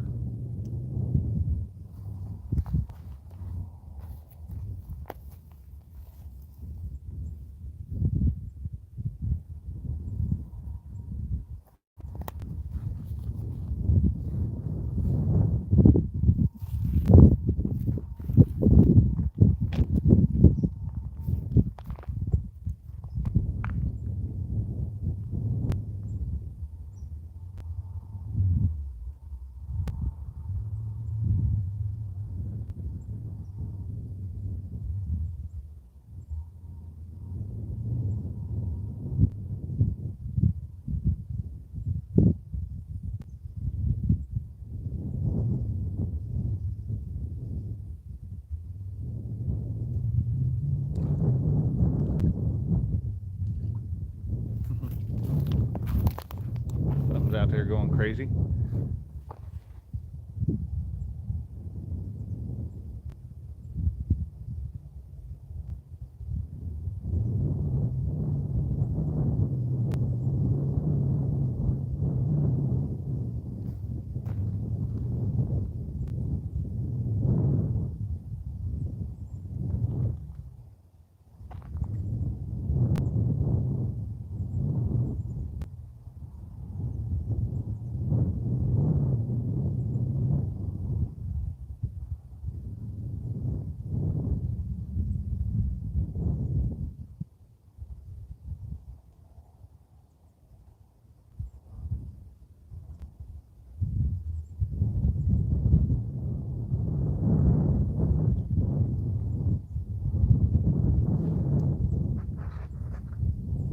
Hey, Mark.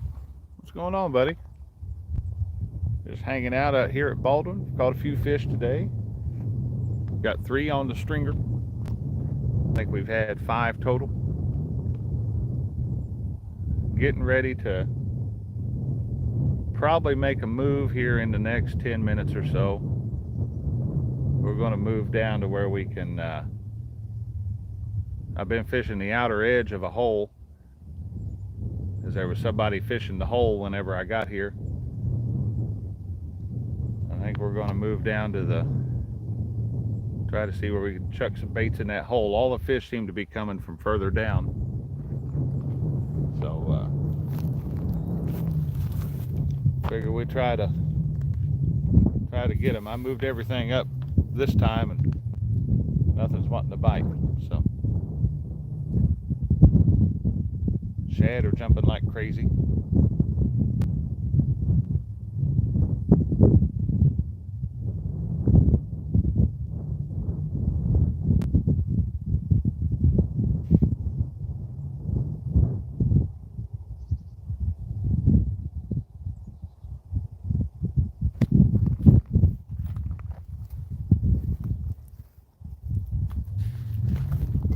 Be right back, Coco. We got to come inside.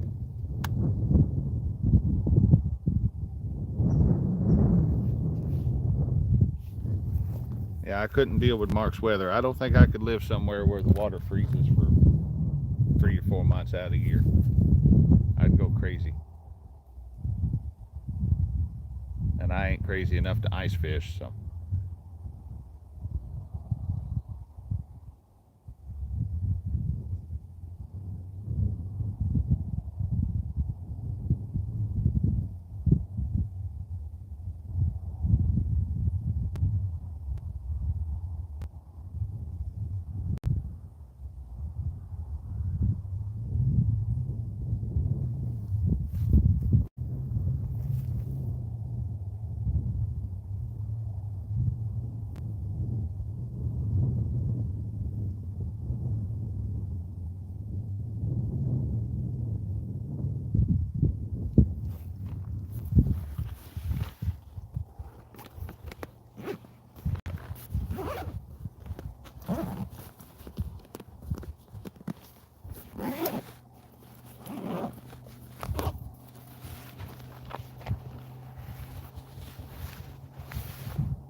Make it come off, guys.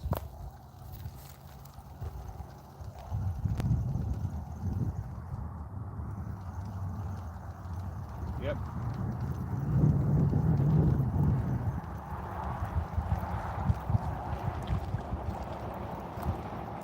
They got our bait too.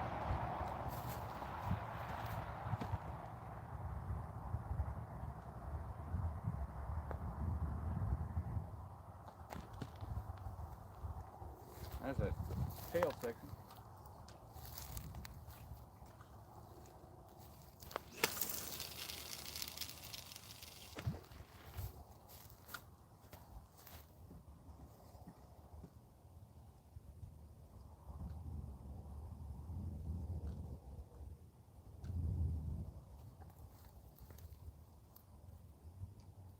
I was literally starting to pack stuff up, get ready to move. Had to dump my backpack on the ground and everything.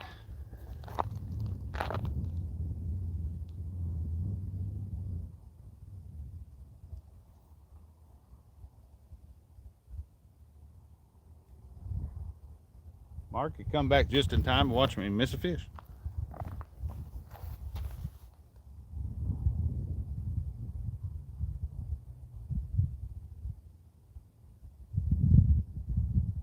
There goes that green one.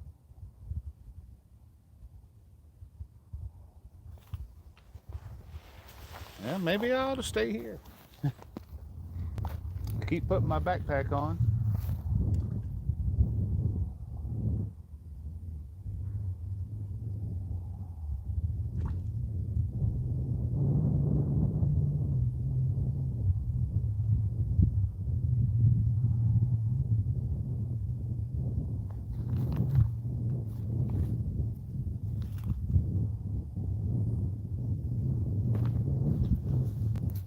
See what we got.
Going to try putting my backpack on for the third time, and I'm going to go move my chair down there to where we're going to move this cart, and then I'll come back and we'll bring everything in, move down that way, try to fish in that little bit further into that hole, and probably about the time I walk off with this chair, this thing's going to go crazy. So I'll be back in a second. Really?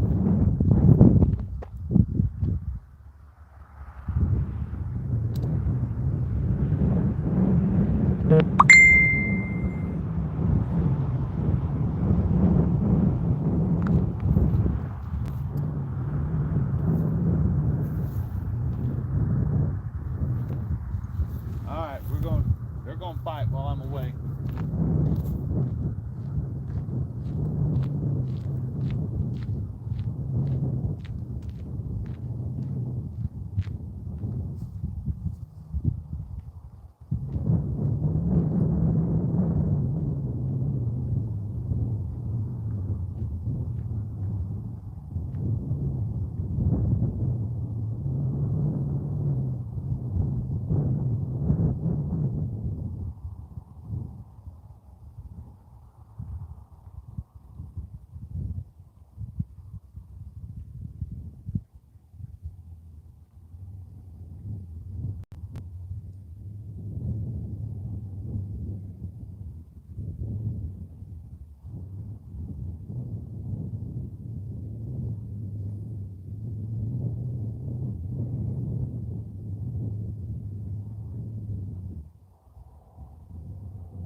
Seriously?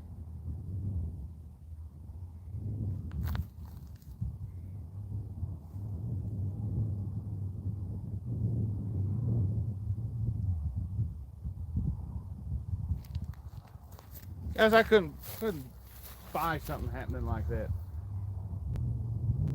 These fish are trying to make me run. Whoa.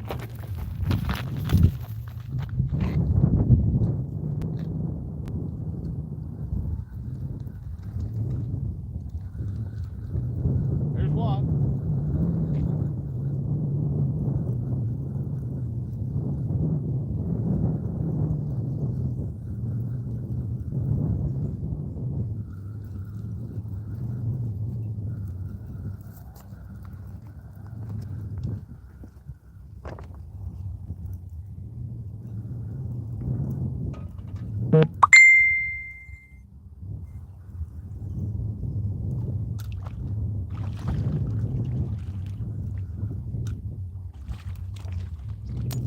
Oh.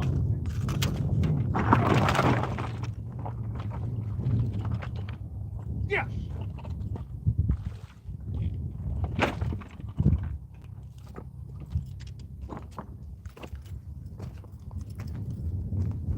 Woo! Got him. He broke my line, got me wet, but we got him.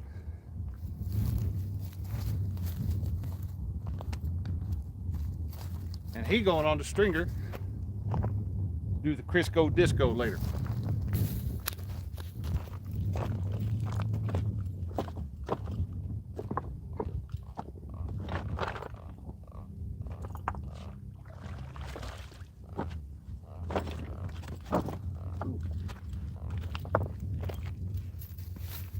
I bet the comments lit up about that. Me about falling in the water. Whew.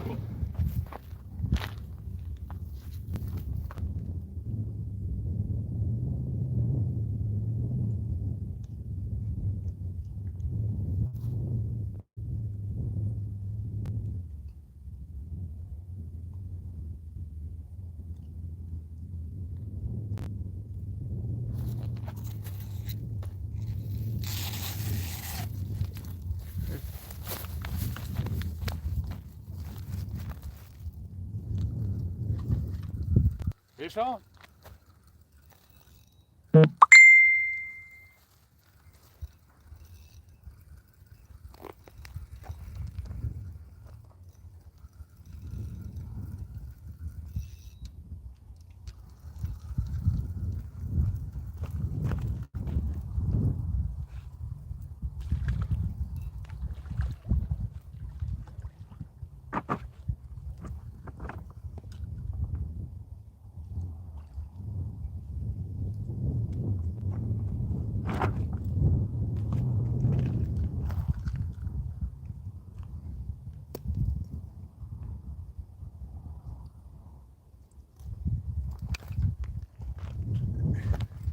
All right, another Baldwin clone, as Mark puts it.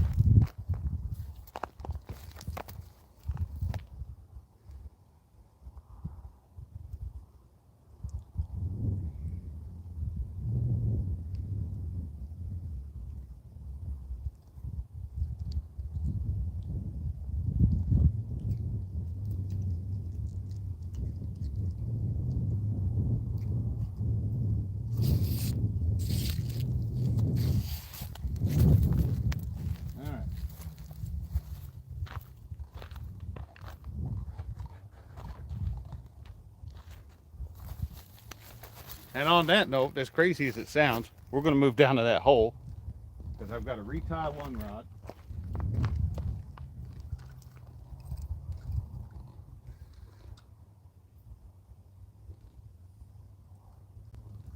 Take that bait. Oh.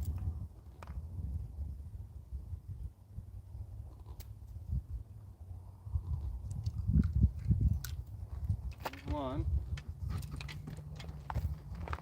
Get the other one.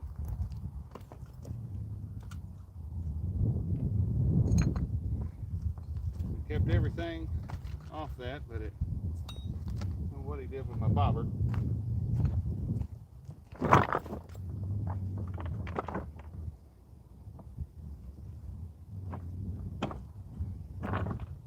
Don't see it anymore.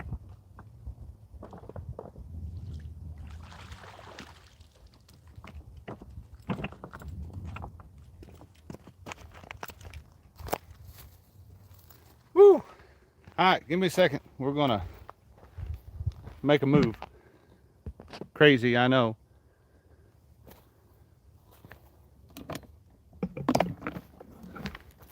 Put my battery in the wagon.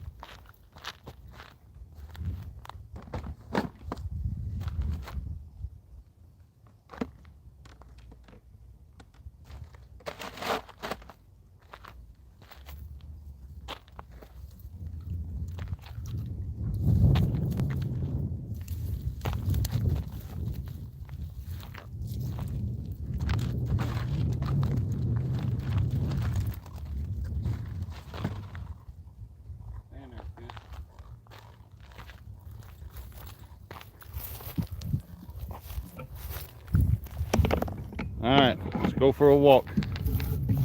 I didn't move the chair for nothing.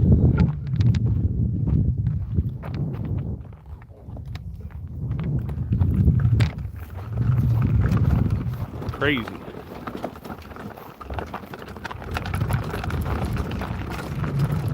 Been sitting here. All it took was moving my chair. Make those fish go nuts.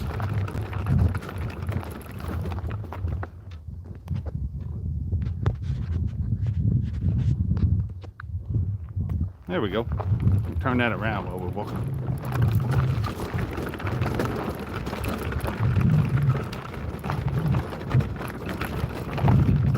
It looks a lot further of a walk than what it actually is, though.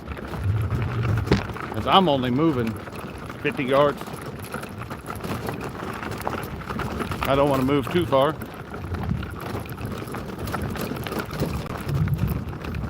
This gets me closer back to where I got to be at 4 anyway, so let's get the tripod. Get the tripod all kicked out.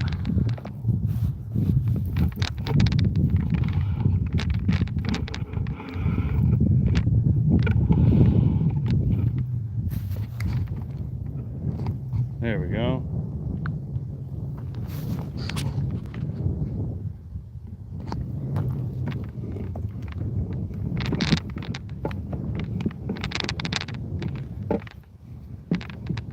That put back on there.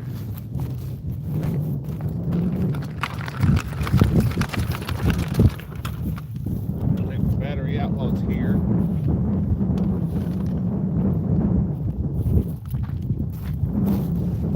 We'll plug that in. Looks like fish for dinner. Yeah, they're going to get filleted as soon as I get done today. I'm going to condense them down to one stringer in a second.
You guys are a pain in the butt.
There we go.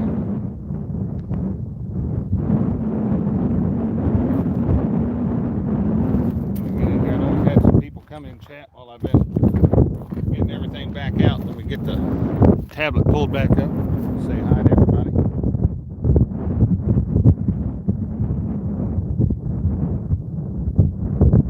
Got Steve Mosley in here. Hey Steve. Buck Williams. Daniel Fuller. Daniel Fuller. That ain't David Fuller's boy, is it?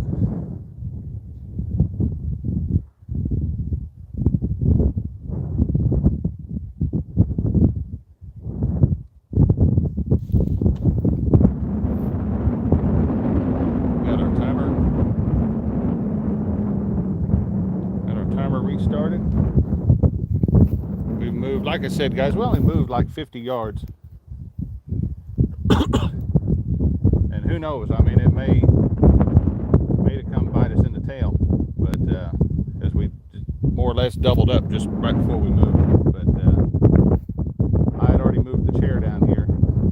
I wasn't gonna move that chair back. So, hey, how's your dad been, man? I ain't seen him, I ain't run into him in a while. All right, Mark, take care, buddy. I'll talk to you later.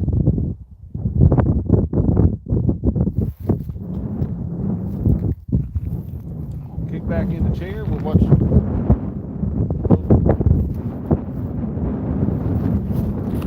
Felt like I was sitting on something about this hand. Doing good. That's a good thing, man. Good to see you in here, buddy. Long time no see.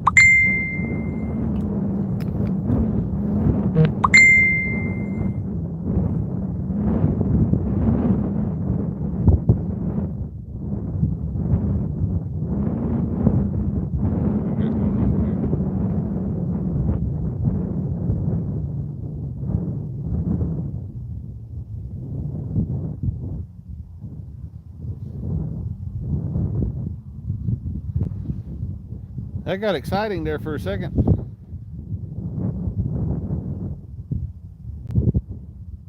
Got my leg in the water, up to about halfway up the calf. When that line broke, I didn't want to let that fish get away. I think that brings us up to like 5 fish today, 5 or 6. So not a horrible day out here, especially on a lake that's the most fish I've ever caught in one sitting out here on this lake, that's for sure.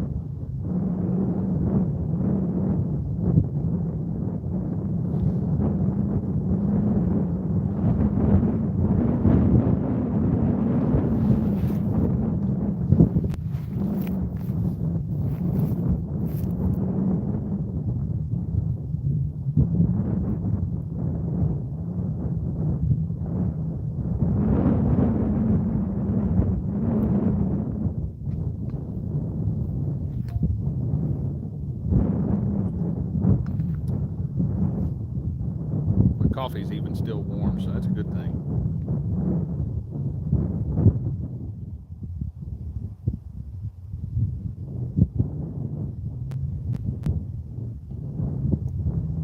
Jerry Parker, are you still in here?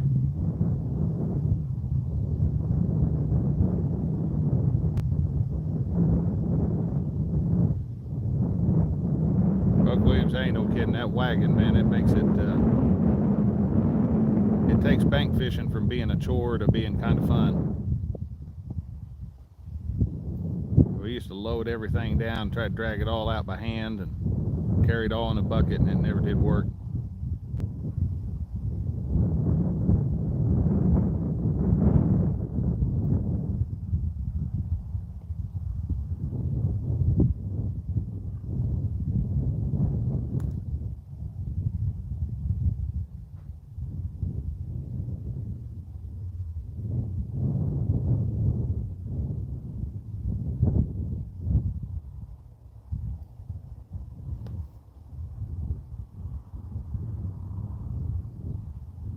Ooh. Let me reload my chat here, guys. It's not. There it goes.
there we go.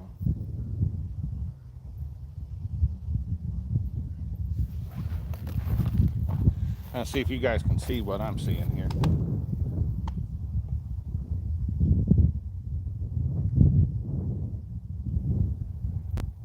I don't know if it's going to show up or not. Maybe not. But we got us a hole right there. We're fishing right there on that hole.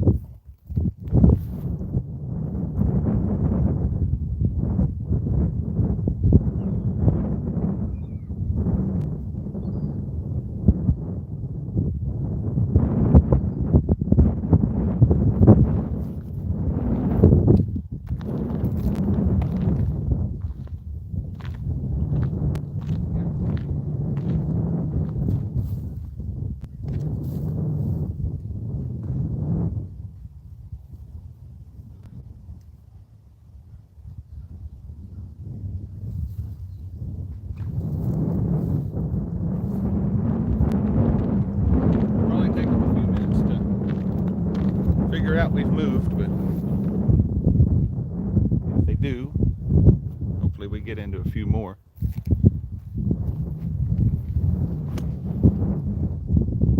Hey, Jay's Catfishing. How you doing, buddy? Good to see you. It's been a while.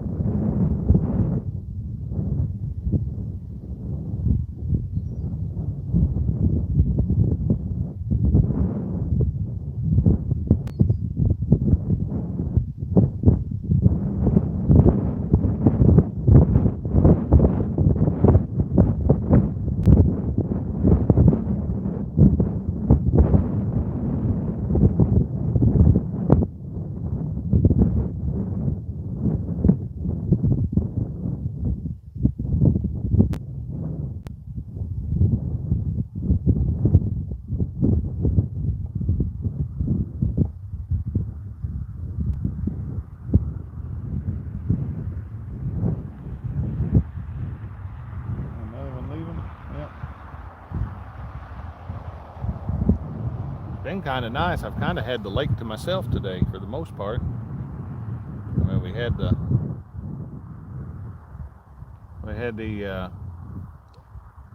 guy on the kayak moving through. We've had a couple bank anglers, but for the most part, I've been doing pretty good.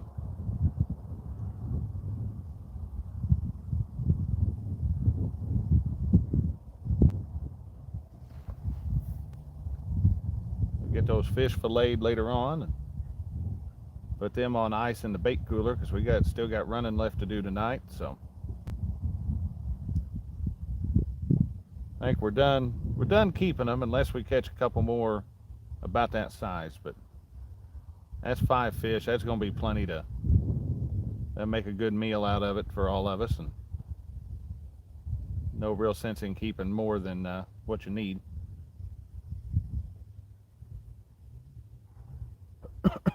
Might make some long fillets out of it, make a big old sandwich or something.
about 10 minutes into that timer.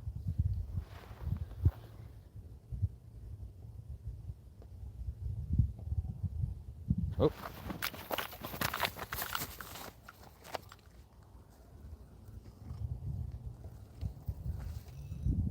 Fish on.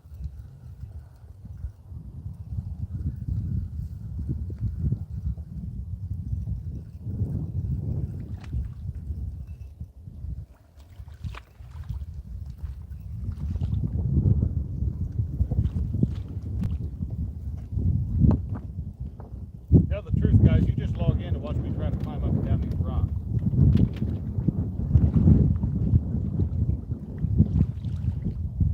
Up we go.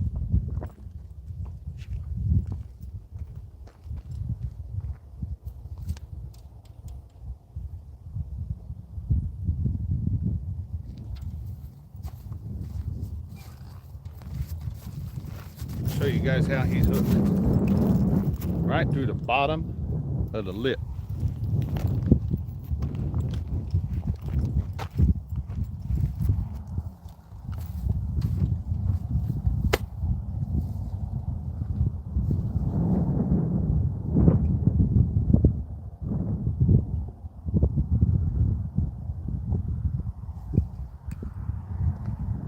Alright, number whatever for the day. Get some more bait.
There we go.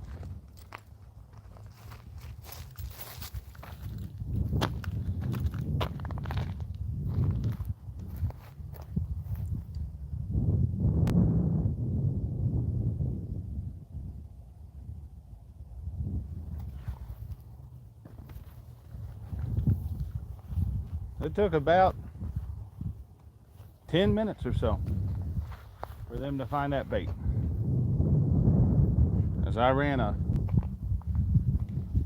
30-minute timer, and that's one of the good things about that timer is you can you get that set and kind of watch it, and it's what it's been doing about most of the day. When we get into them, it's taking about 10 minutes into that timer to find it, but they're hit or miss.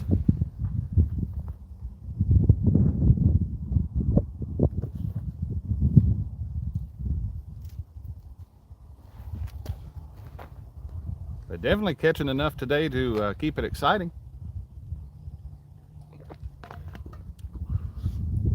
I know the last live I did, it was all a bunch of gar bites, and they'd run hard and drop the bait.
That old Mo Creek fishing.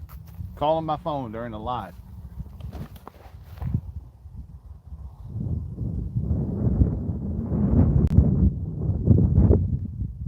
I bet we get him in chat.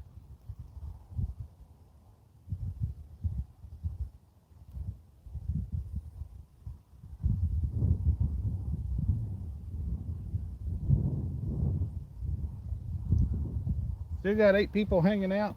It's been a little bit slow today.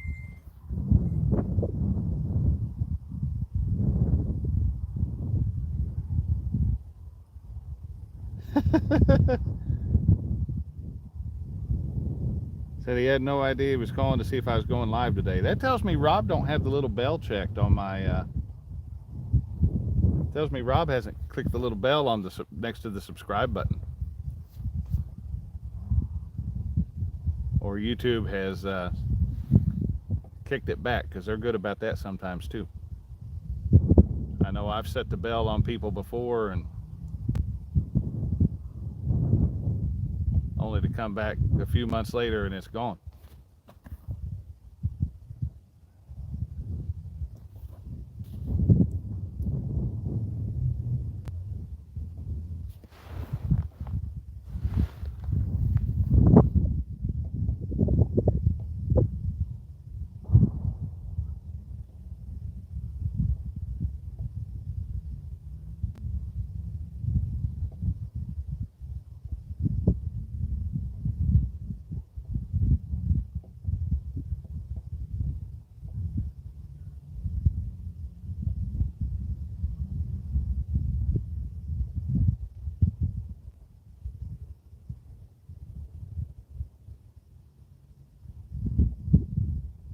There is no shortage of little bitty catfish in this lake. It's kind of like going to Wren Lake, only the quality is a little bit better at Wren Lake.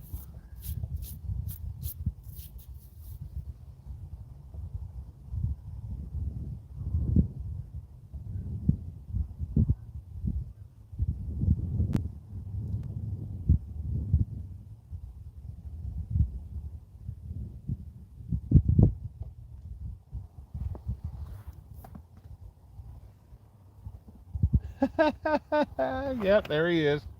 Yeah, Rob, we've had a few today, 5 or 6, I think, so far. 2 before I went live. I had those are on video. I'll throw that out. Try to throw that thing together this week and just like, hey, here's what happened before I went live. But I got 5 decent sized little 3 or 4 pound cats on a stringer down there, so I'll be filleting those when I get done today. Guys, me and Christina and Caitlin and John, and we're going to go over here just a minute, or here in a little while, and go hang out with Mo Creek and his family, and go see. I've been told Lyle Stokes is going to be there, so we're going to let the kids see Lyle Stokes, tell them what they want for Christmas.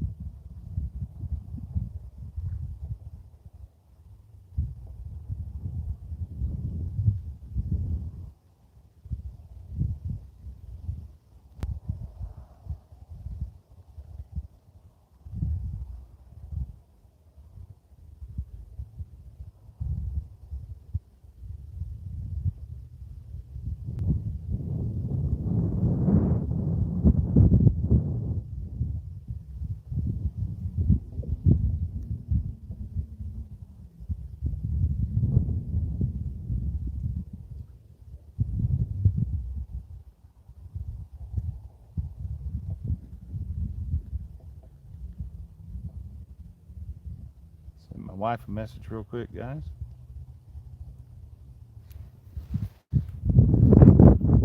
See if anything becomes of this.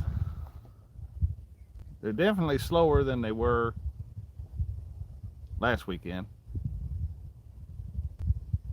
I could go for some clouds in the sky and just a little bit more wind, but we'll make the best of what we got. I think it's supposed to rain tomorrow.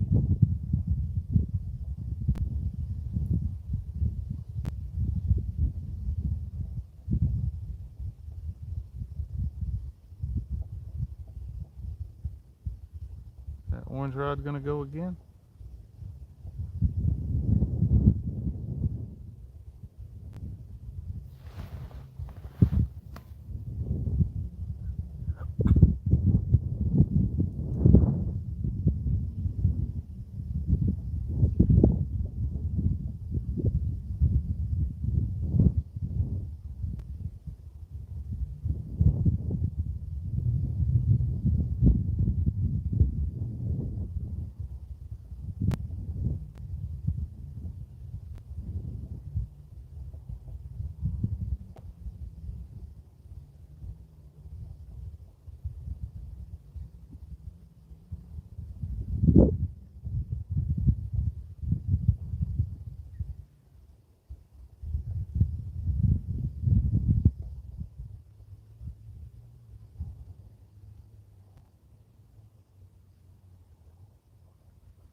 Let's see, DNR just released a ton of fish into that lake. They did stripers and white crappie and black crappie.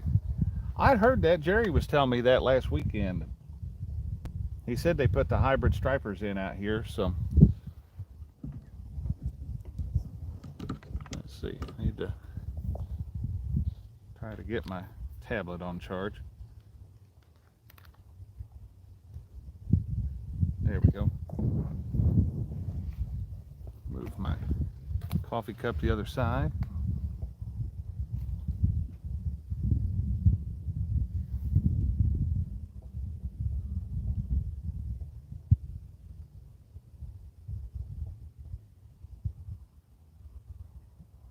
That's going to work out perfectly.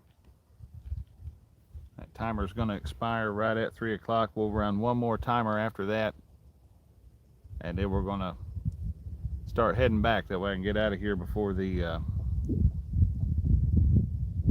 lock me in.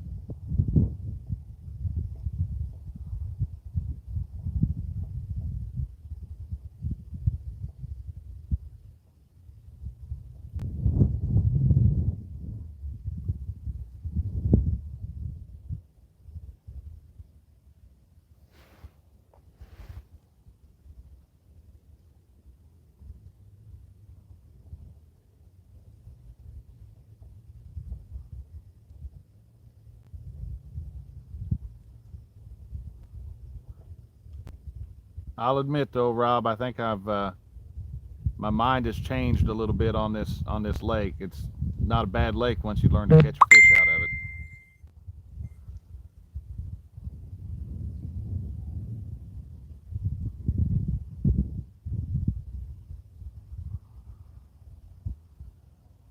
I ain't no telling what's going to happen though here in it. Was it 2 or 3 years that they're going to close the power plant down?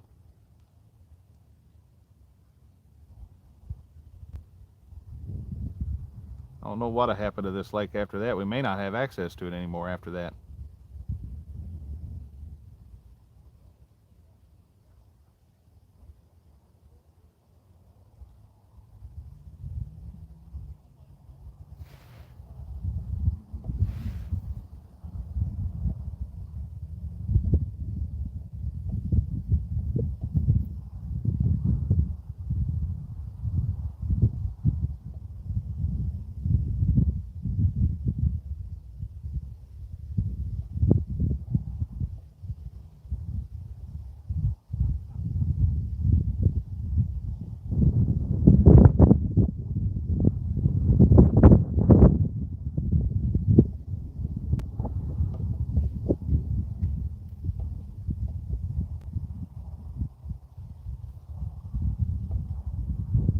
Not been too bad of a day out here today. I really wish I could have got into the numbers that this lake is known for, but we're not getting skunked, and we're getting fish every so. Yeah, a big shad kill for sure. That ain't no kidding.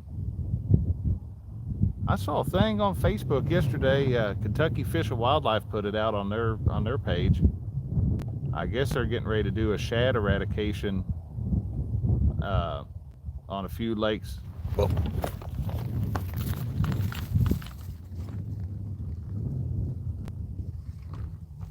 There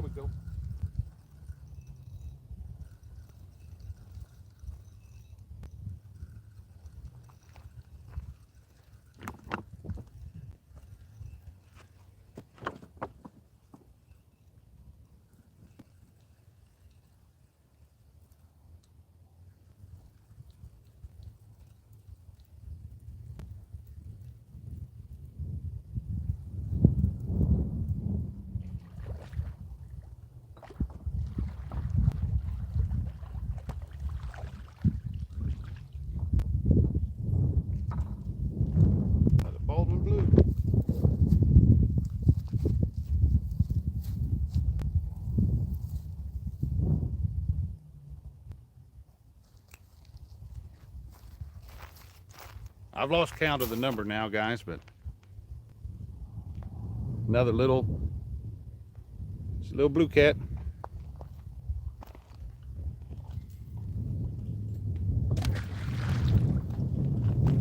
I think he left our bait.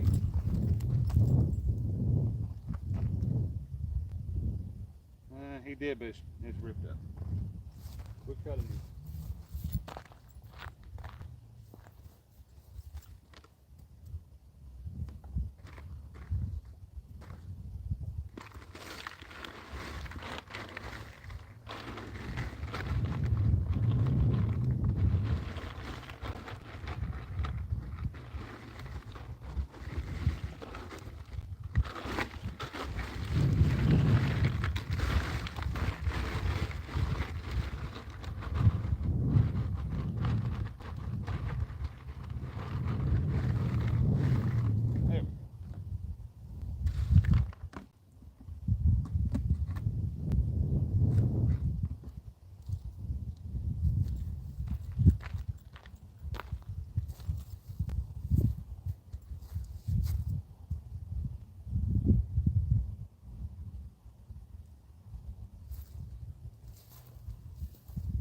Let's see if we can get another one.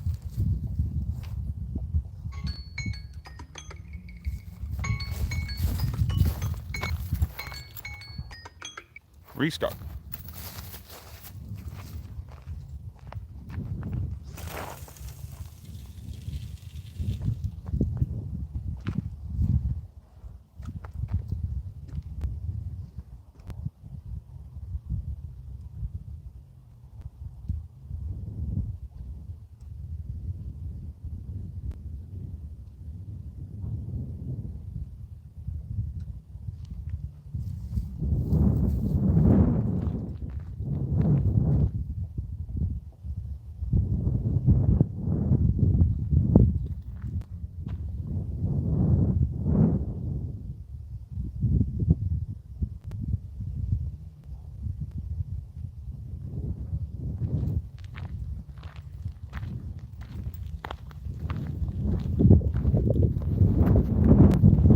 See what we got here. Gotta run. All right, buddy. I'll see you tonight. I think we'll bring in that green rod that hasn't had any action yet. Pitch it back out there. Freshen up the bait on it. We'll be good.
What else we got in here?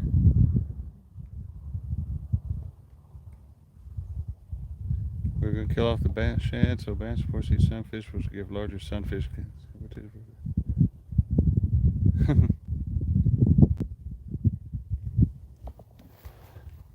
Yeah, nothing the government does makes sense there, Mid-South. You ought to know that.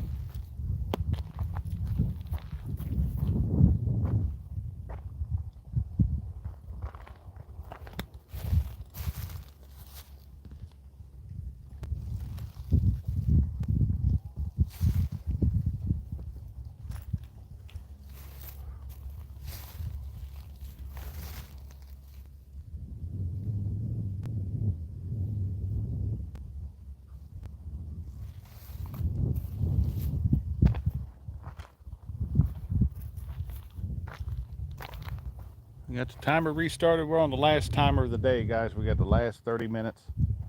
Because that'll give me time to pack everything up and walk out of here before they start harping at me that they're going to shut the gate.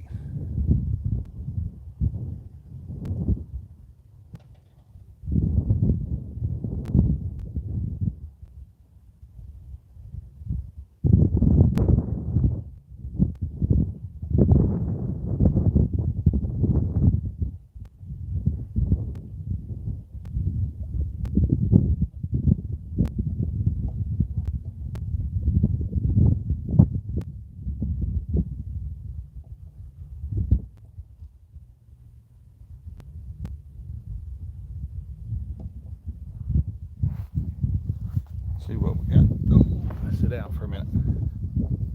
Mid-South, I am at Baldwin Lake. It's a power plant lake up, well,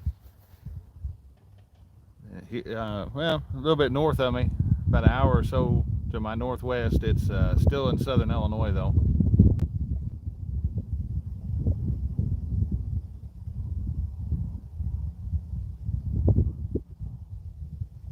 It's been pretty good to me today. It was pretty good to me last Sunday. It was, I guess I fished it, or Saturday, I guess it was. Before last weekend, though, I'd come out here and maybe catch one fish.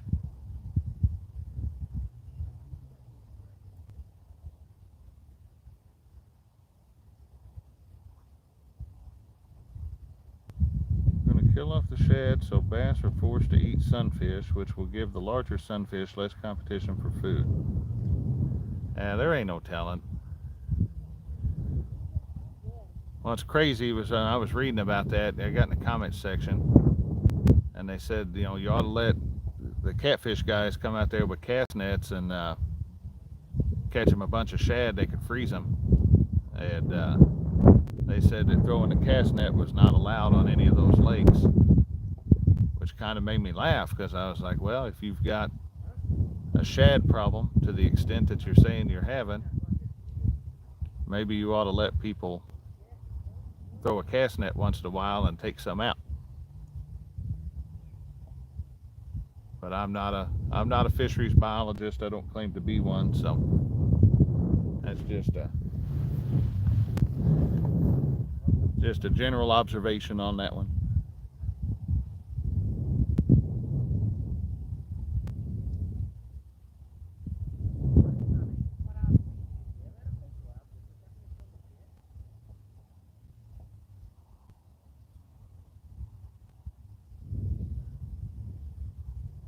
I'd love to be able to fish this lake at night.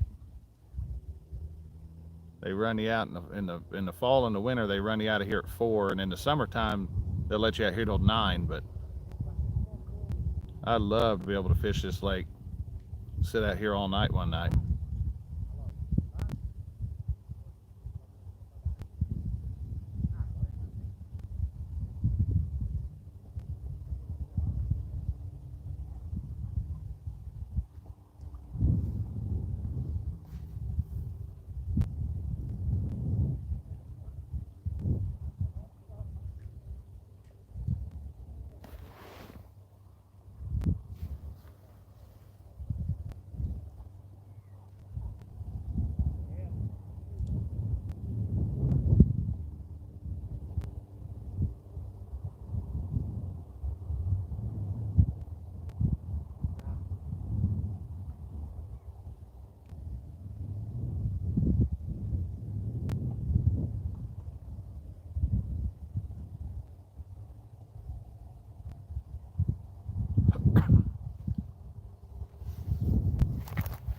Ooh. Hey, is anybody bumped over? I noticed Haz was doing a bank tournament today. Another one of the Haz What It Takes bank tournaments. Anybody checked on them and see how they're doing over that way? I figured I'd check him out as soon as I end mine live, but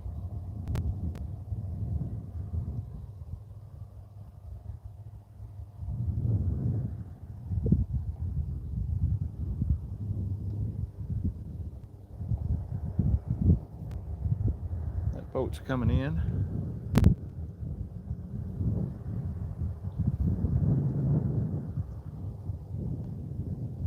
They're about getting them coming in on the 10-minute mark of the timer, so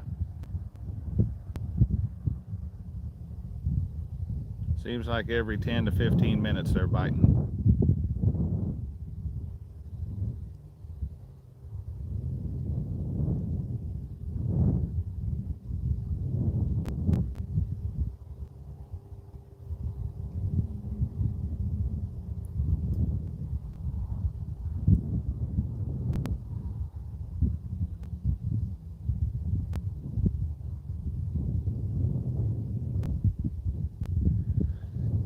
Whew.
Walk around for a second.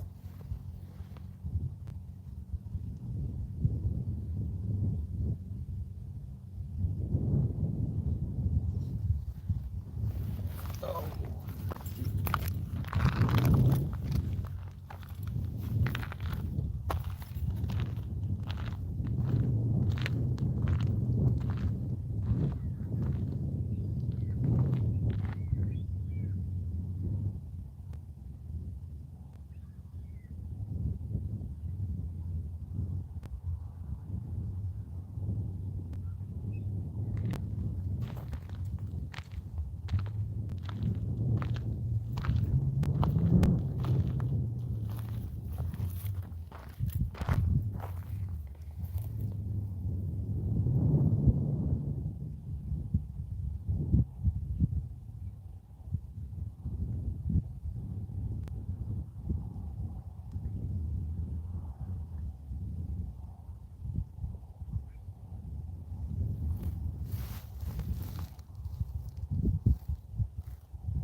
Tell you what, a guy could take a radio controlled boat.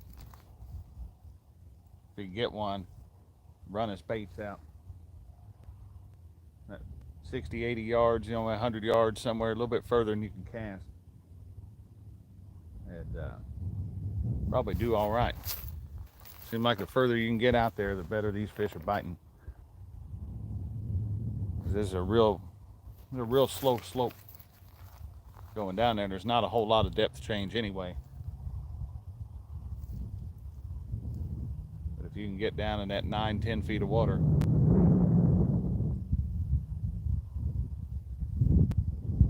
I've fished over at the boat ramp before. If you get in the right spot of the boat ramp, you can cast out and be in about 15 to 20. It's one of the deeper spots of the lake. Comes a wake off of something. Finally. Took forever to get here.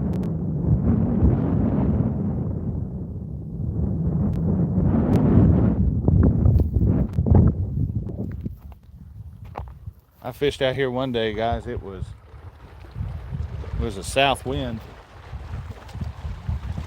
But it was a south wind at like every bit of 20 or 30 miles an hour.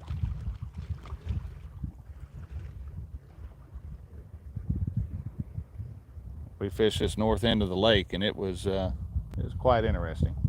We didn't catch hardly anything, a couple small fish. Oh.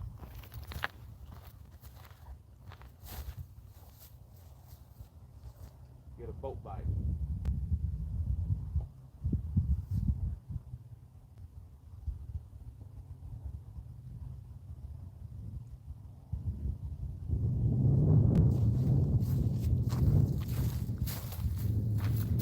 We'll give him a minute to decide if he wants it or not.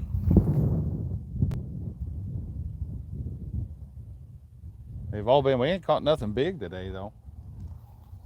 They've all been kind of on that smaller side, but that's what this lake is full of, is small fish.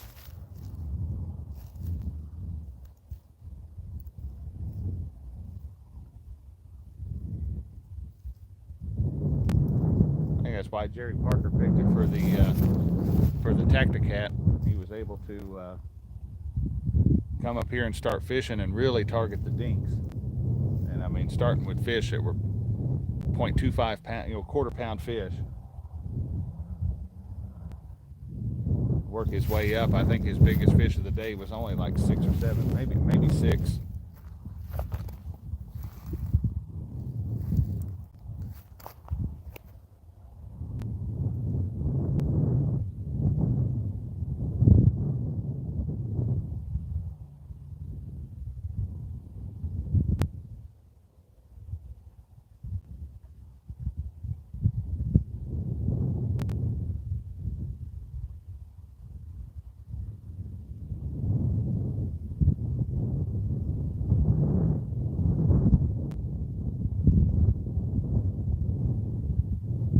And we'll sit down and watch him, see what he does.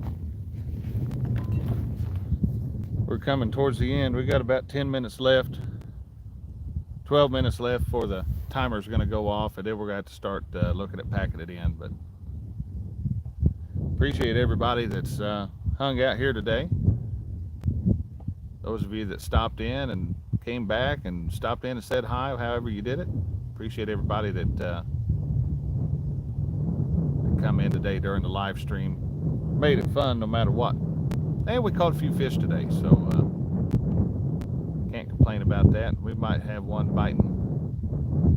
Had one kind of tug at a little bit, so maybe we'll get something out of that.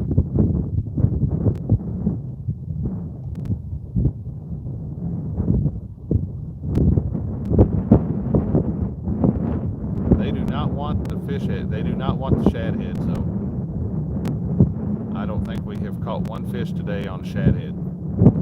It's all been that tail section for what it's worth.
notice all of our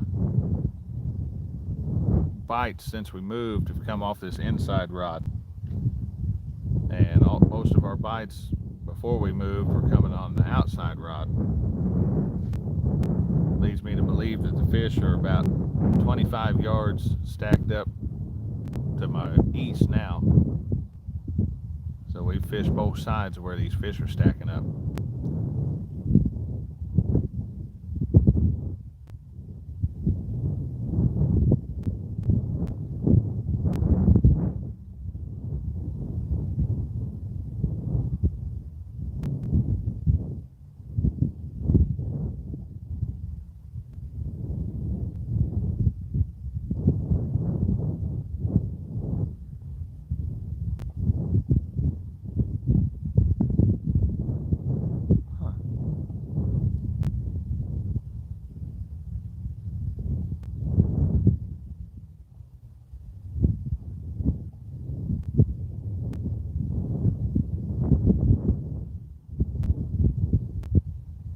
Catfishing with Cuz. How's it going there, buddy? Thanks for joining in. We've caught 5 or 6, I think, maybe a little bit more than that today during the live. So it's not been too bad of a live stream today. Just hanging out at the north end of a power plant lake and catching some eater-sized blue cats. We're down to the last. We're inside of about 10 minutes till the alarm goes off, and they're gonna run us out of here at 4 o'clock. So I figured about 3:30 or so, I'll start heading towards. About 3:30, I'll start heading towards the thing. Hey, I hear that. Nothing wrong with being able to hang out and watch somebody fish while you're at work. Other than it always makes me sick. I always wish I could be out fishing. Oh, hey, you joined at the right time.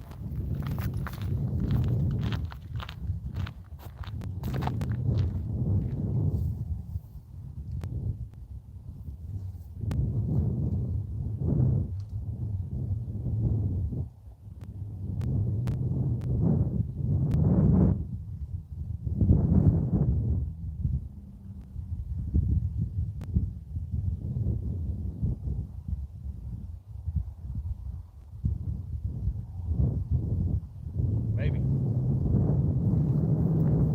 Might have been a false alarm. Thought we were going to have one. Take it.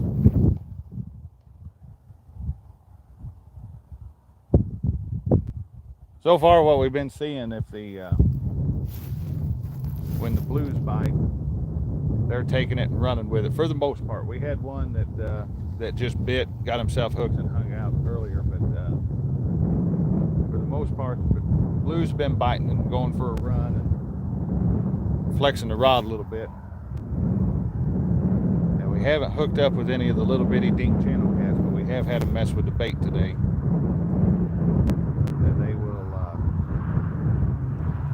They'll bite, tug on it a second, and then they'll come towards the bank with it and make your line go slack.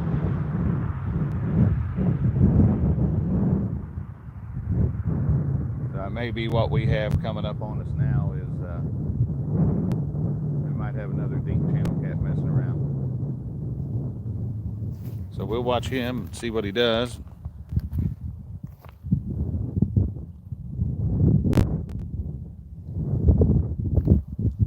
Oh.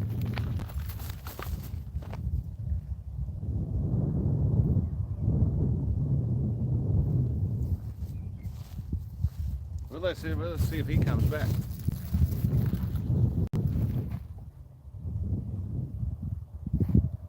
That was a good pull, but he didn't hook up.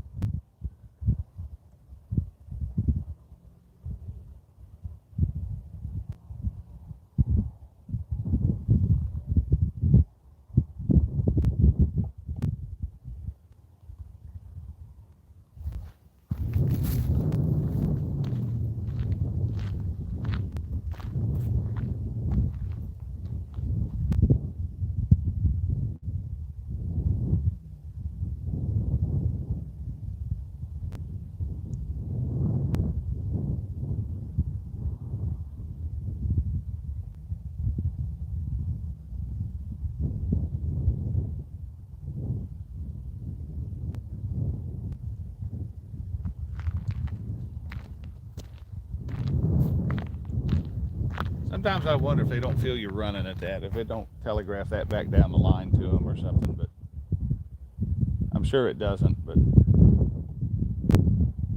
makes you wonder sometimes. They'll have it bent over, you run to the line, and they'll drop it as soon as you get there.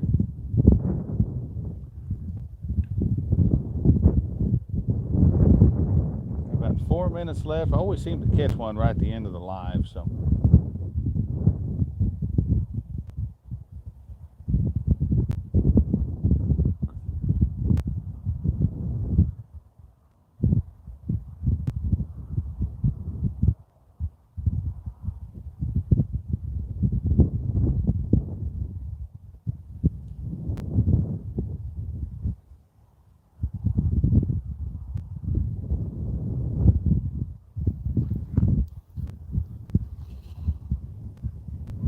Hey, thank you, buddy. I appreciate that.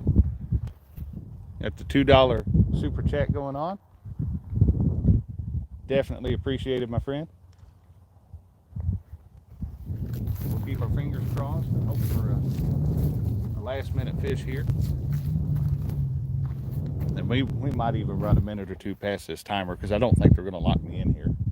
Worst case, they're just going to get mad at me and tell me to hurry it up.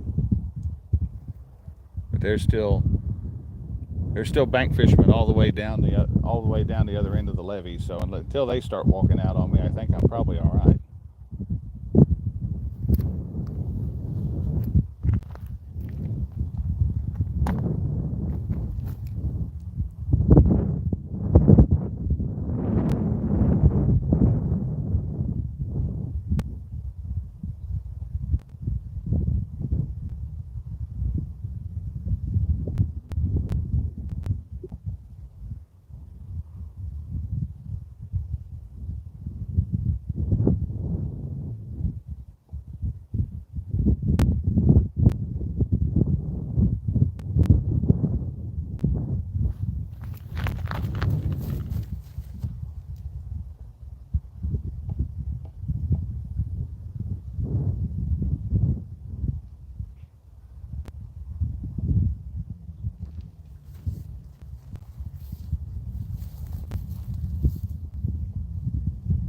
Well, something messing with us, don't we?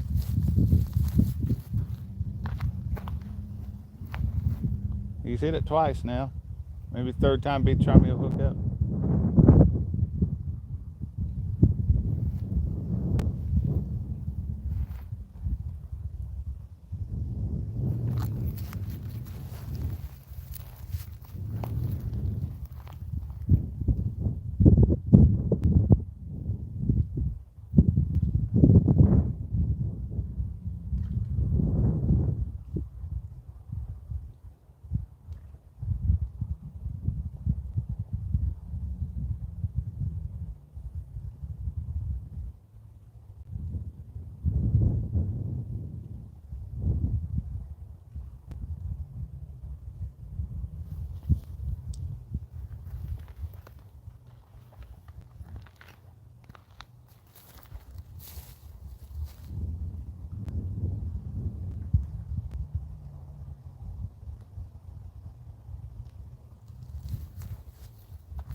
Let's see, we should be inside of about a minute.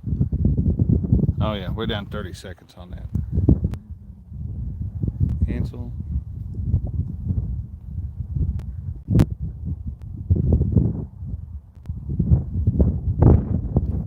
All right.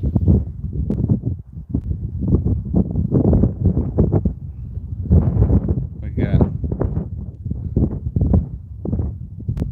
I added 10 minutes to the timer because I know I'm close enough to get back to the truck.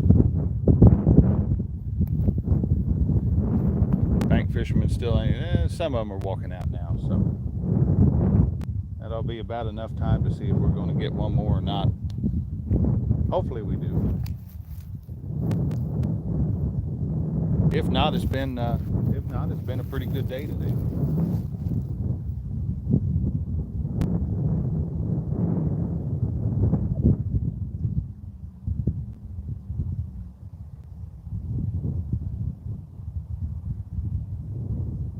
The orange rod's ticking again.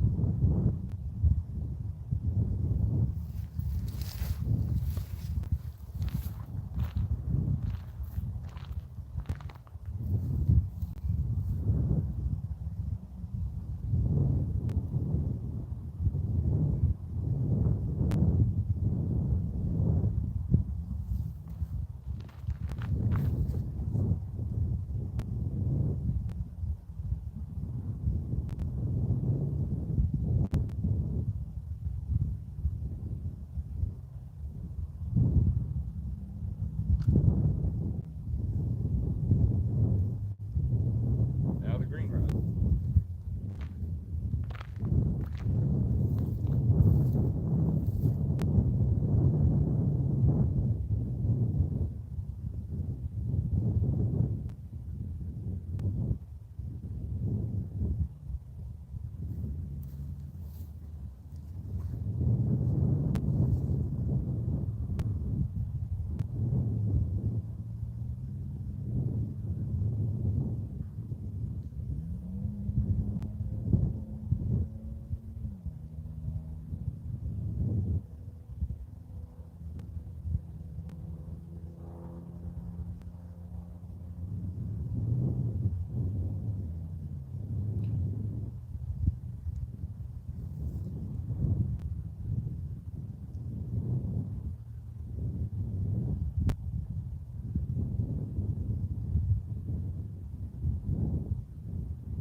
I'll move away from them, see if they'll hook up.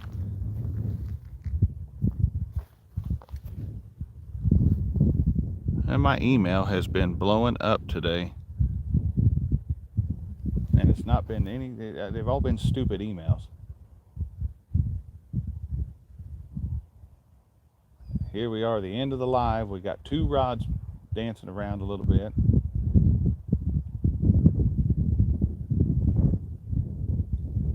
We got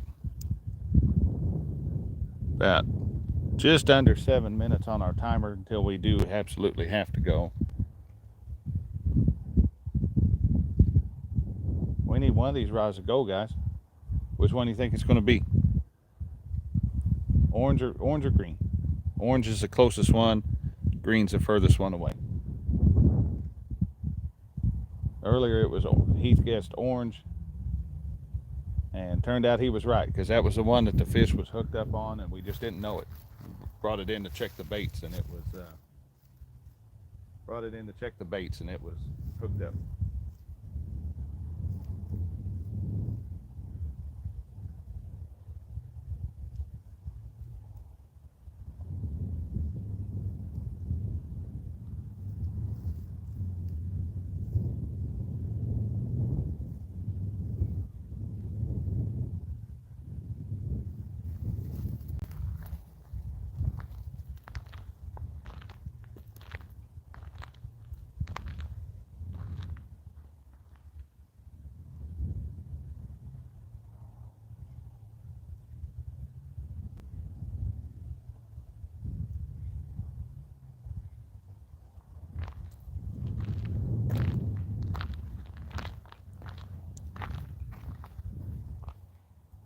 Going with green? That's kind of the one, that's kind of where I'm leaning towards this time.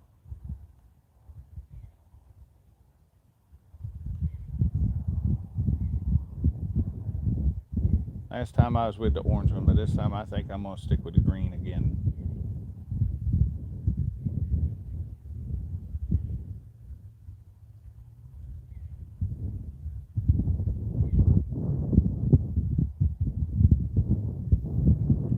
Got folks walking out. We got about 5 minutes left, and then we are going to have to shut her down. So hopefully we get one more fish before we shut it down.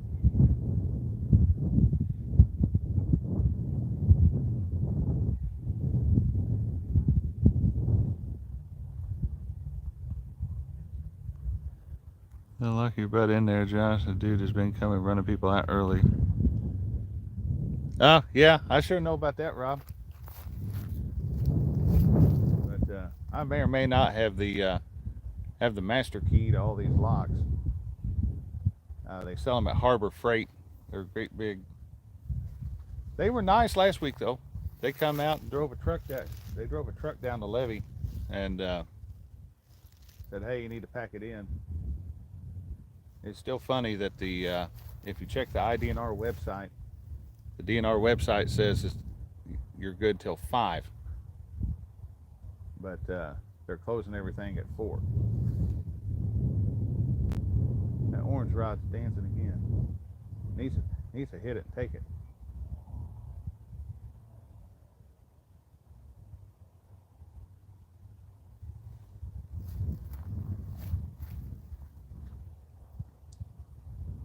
I will say this: if they ever lock me in here all night, I am going to fish all night. I'm going to take advantage of it. I mean, if you're going to get the ticket for it, you might as well get a good ticket. Go ahead and drive your truck up on the levee and park and fish and earn it, you know.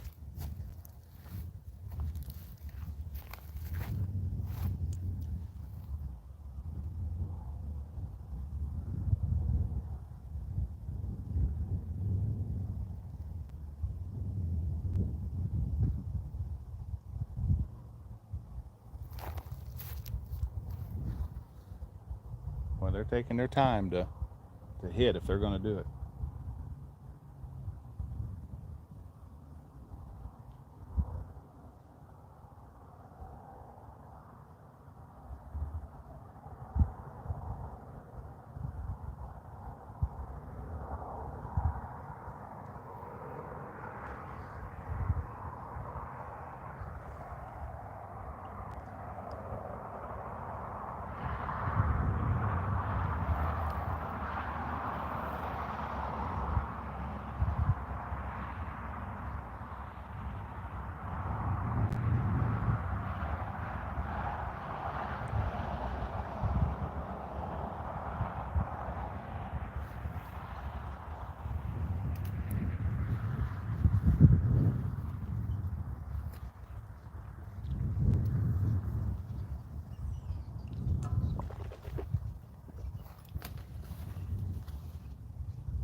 How's it going? Good, how are you? Oh, can't complain. Y'all doing it good? Ended up with 5. And nothing wrong with that. 2 decent ones. Oh, it's kind of small. Yeah, most of them. I think 5 on the stringer. They're all running small. So. Yeah, good eaters though. Oh yeah, that's the truth. Have a good one. You too, buddy.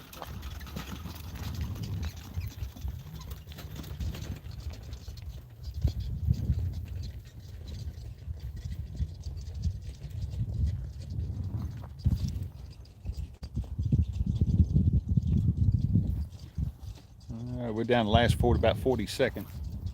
Does not appear that they're gonna. Does not appear it's gonna hook up. Might come back baitless. I don't know.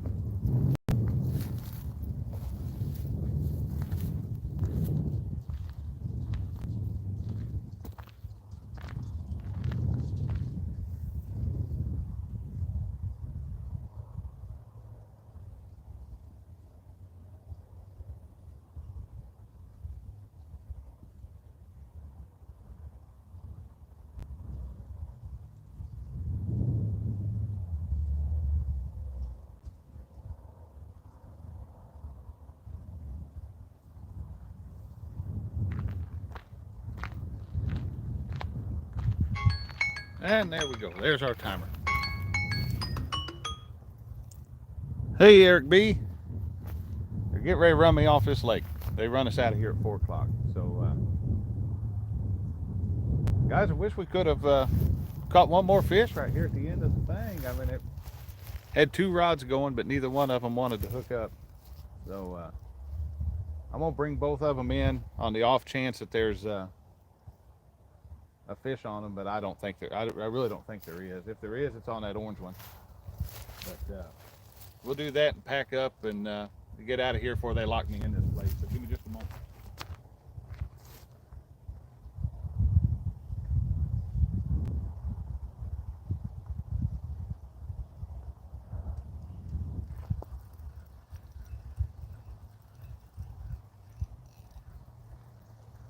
We ain't got nothing on that one, I don't think.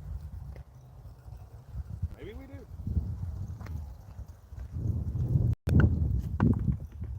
Yeah, I think we do. I think we got fish, guys. Yep.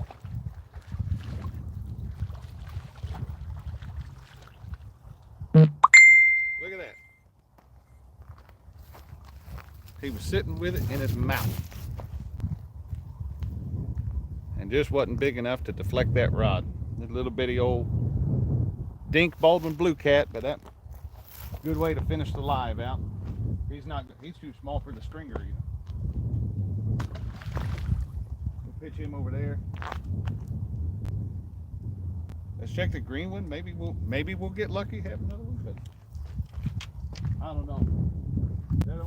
That's twice that's happened today.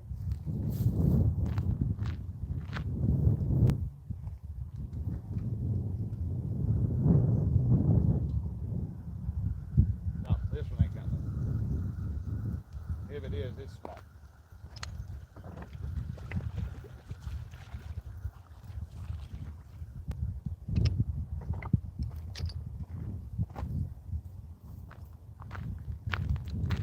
Alright.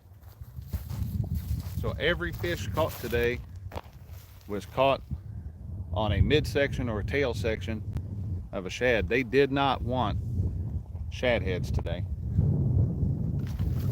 A little bit weird. I usually have better luck with the head of the shad, but I guess it just goes to say, see what the fisher want. But guys, I appreciate all of you hung out with me today. It made the live go by good. We caught some fish. We can't complain about that. So we'll have to do this. We'll have to come back up here again sometime. I don't exactly hate this lake to the extent that I used to hate this lake, guys. So I'm gonna pack everything in, get out of here like I said, before they lock me in this place and give me a ticket. So appreciate y'all hanging out. And Rob, Mo Creek Fishing, I'll see you here in just a little while. And the rest of y'all, until next time, we'll catch you out on the water. How's that? See you guys.